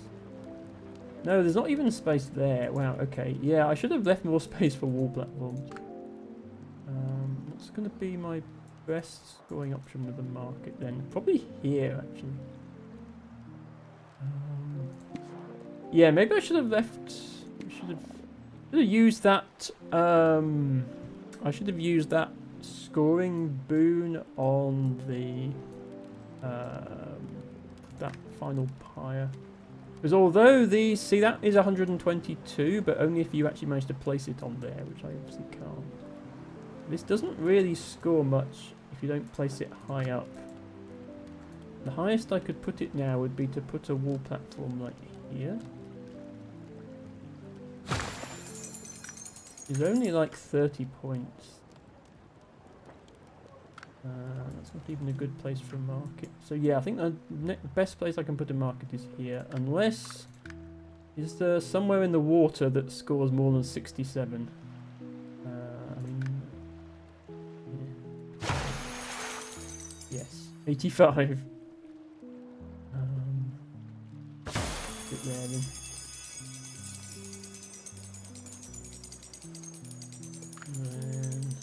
There's literally nowhere where I get a positive score with a temple. Even that's minus 25. That's minus 27. That's naught. I can place a temple. Oh no, I can place a temple here for 24 points. Hardly a good use of a temple, but yeah, that would require a level of planning that is beyond Emma's capability. Like if I somehow was able to place a temple next to this other temple, it would be a lot. But all the points that this is scoring are from buildings that are underneath where I'm placing it. Those buildings wouldn't be there if there was a temple there. So it's not like I could actually score that many. I will get my points from this. I suppose let's find everywhere we can put a wall platform, because there's probably only... I've got 4 more platforms, there's probably only 4 more places I can put them. Okay, I can fit one there.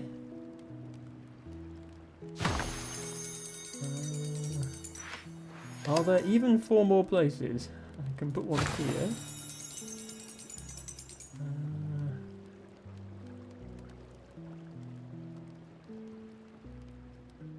Can I really not fit one here? Okay, one there. And there's no point putting one there, there's already blank space there. I can fit one here. Everywhere I have space for a wall platform. Oh, and you've given me another field.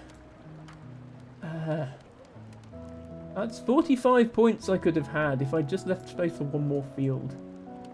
Silly game.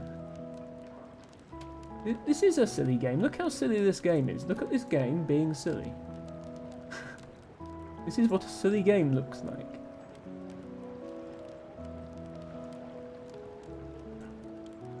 Remember, I can only put these on red anyway, so yeah, I don't think I can get more than 6 points with this now.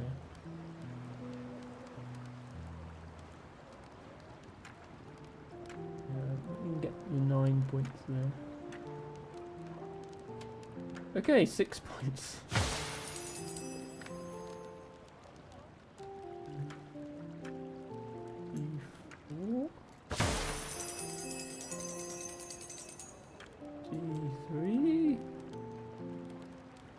This is where I was putting huts, and now they appear to have a roof suddenly.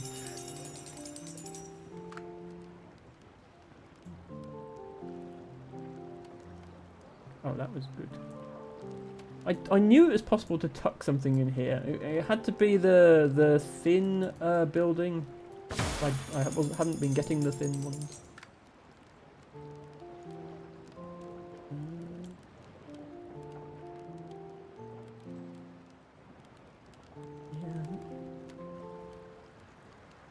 Given so many parks in this run. limit to my score is how much space for parks do I have. There's literally nowhere good for this park now. I can score 4. Can I score more than 4 with this park? Without a minus sign in front of the number. It'd be great if there wasn't a building. Oh! Hello, Blushing Sunshine!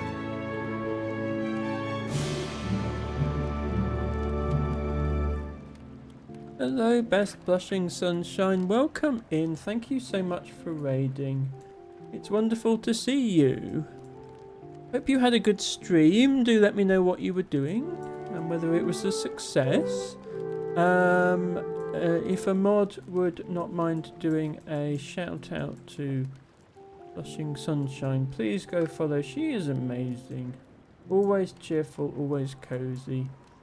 I have a lot of memories of playing things like Core Keeper with Best Sunshine. Blushing Sunshine, I don't know if you have ever seen this game before. It's called Islanders New Shores. And it's a very cozy game about building a little island city. And I'm currently going for a high score, and I'm doing pretty well. Blushing Sunshine says, sending lots of love. I've got a raid and dash. I was just talking about Core Keeper. Yes, there's been a couple of updates since I last played it with you. I have been doing a playthrough with someone else, and that has been a lot of fun too. But yes, good memories of that game. Yes, it is a little. It does remind me a little bit of Dwarf. Blushing Sunshine has also played Dwarf. In fact, I think that was actually how I discovered their stream. And as you know, Sunshine, I am a huge Dwarf fan. It looks very cute, like a Dwarf. Heck yeah, I've hardcore locked into Stardew. I know what that feels like, Sunshine. I very much do. Enjoy your Stardew experience. Not something I've streamed myself. I feel like it was just a bit long for to be an Emma stream game, but it is a great game, and I highly encourage everybody to play it.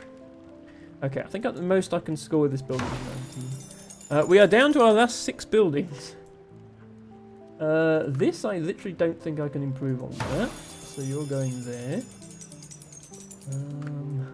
It looks like we're going to end up with about 10,500-ish, which is not bad, all things considered.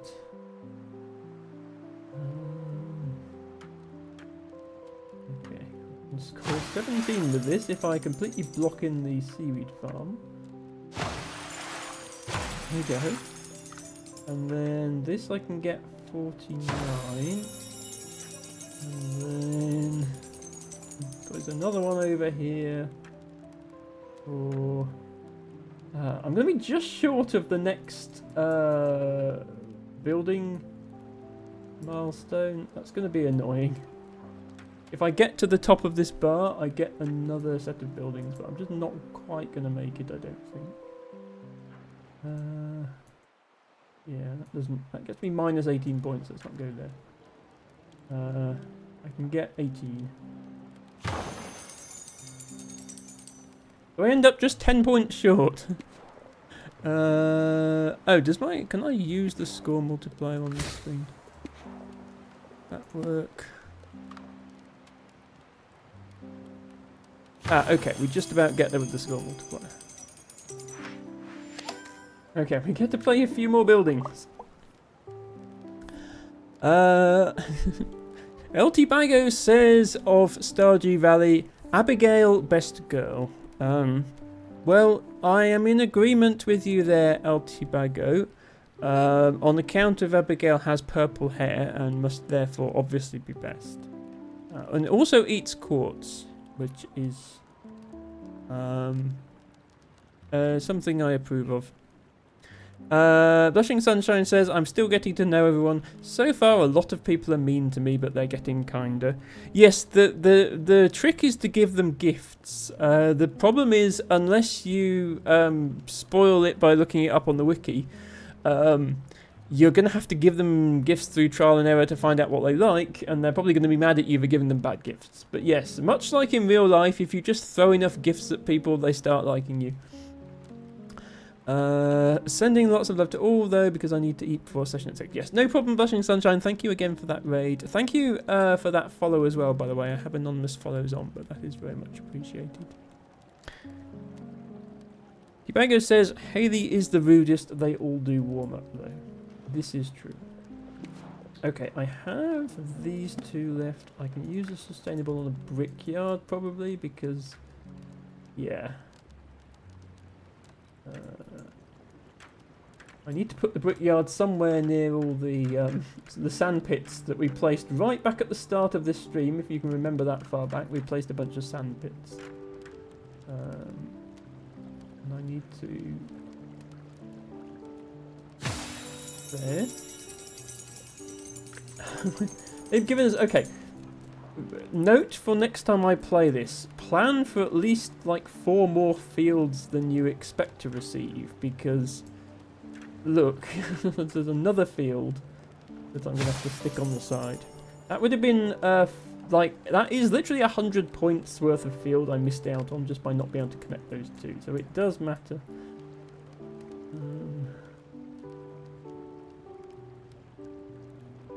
Okay, this really is the last buildings this time, because there's no way we're getting around this loop again.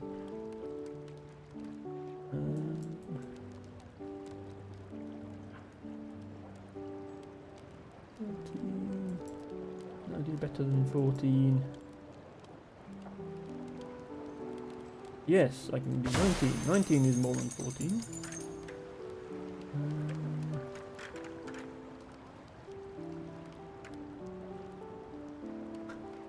So there's so many places I could put a house, it's hard to know if I found the right place.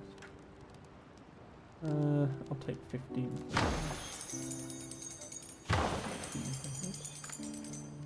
And then I might as well use my neighbourly with this guy and then stick him next to one of the others. Where is good?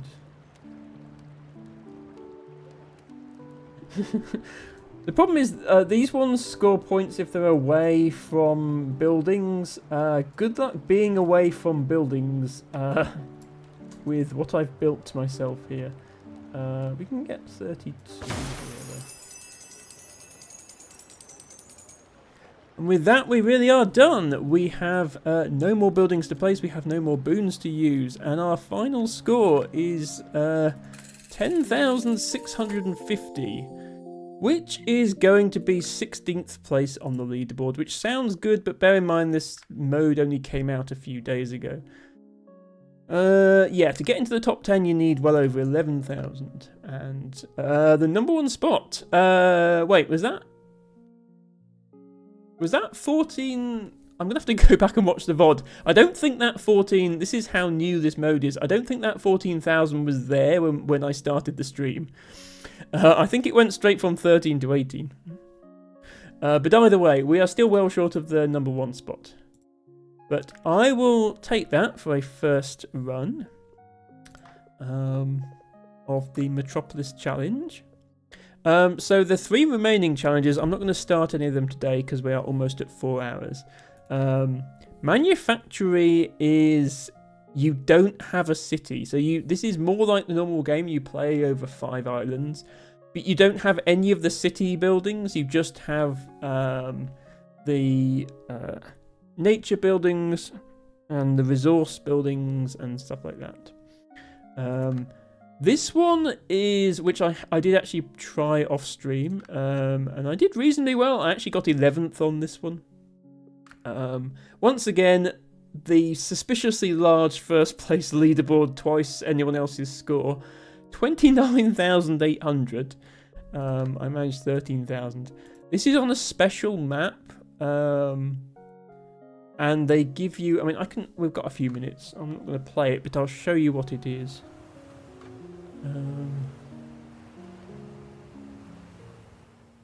They give you a special map that's got lots of vertical space to it, and they start you off with 20 wall platforms, so you have to pretty much build your entire city on these, on the sides of these cliffs.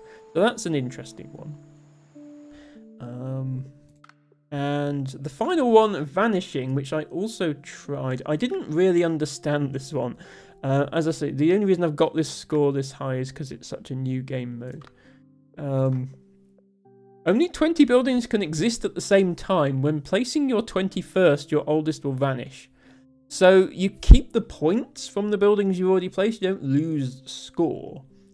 But this whole game is built around buildings getting points off of other buildings and all the synergies between buildings. And so you have to do a level of planning that I don't think I'm quite ready for, where not only do you plan what you're going to put next to a building, but you also think about, well, I've got to put it there within the next 20 placements. Otherwise, that building won't be there anymore for me to benefit from. And also, when that building disappears, I could put a different building in its spot and get the same points. It's confusing. This is probably my favourite of all the challenge modes, because you do get to build a massive island by the end, which I was quite pleased with.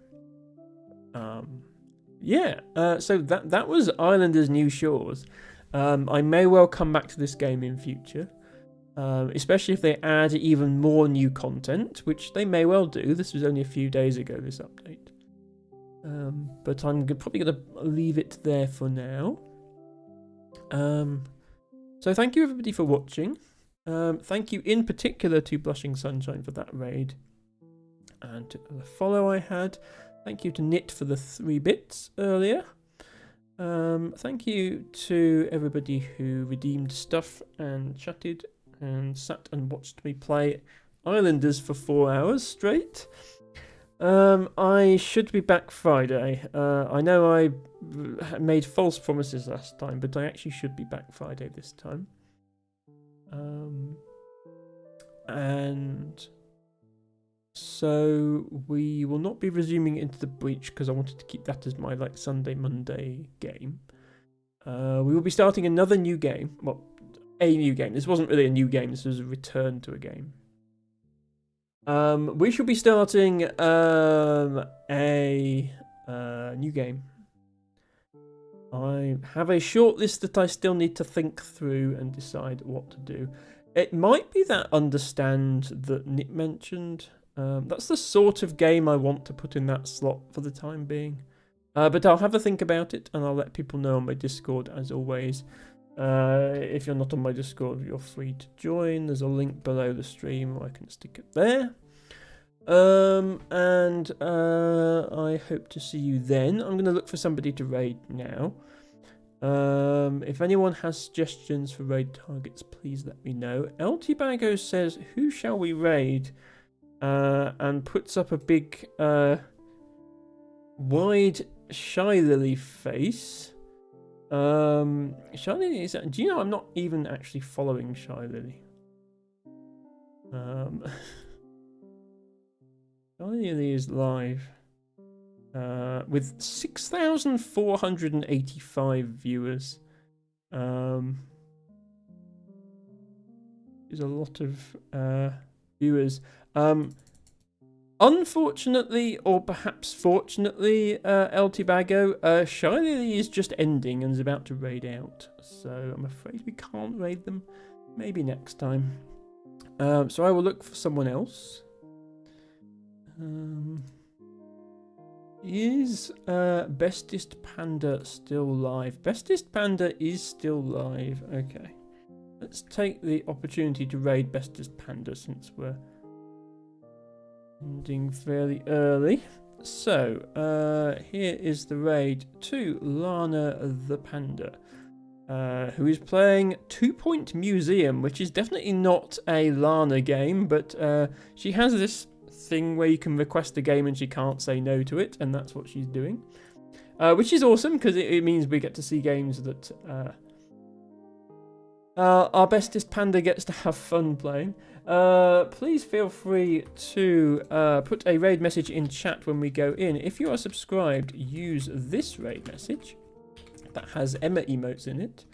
And if you're not subscribed, use any emotes you like. Use your own emotes or someone else's emotes. But if you're not sure, then please feel free to use these dancing dinosaurs. Show my love to our favourite panda, the one and only Lana. And I'll see you all hopefully on Friday. Until then, thank you very much for watching. And bye for now.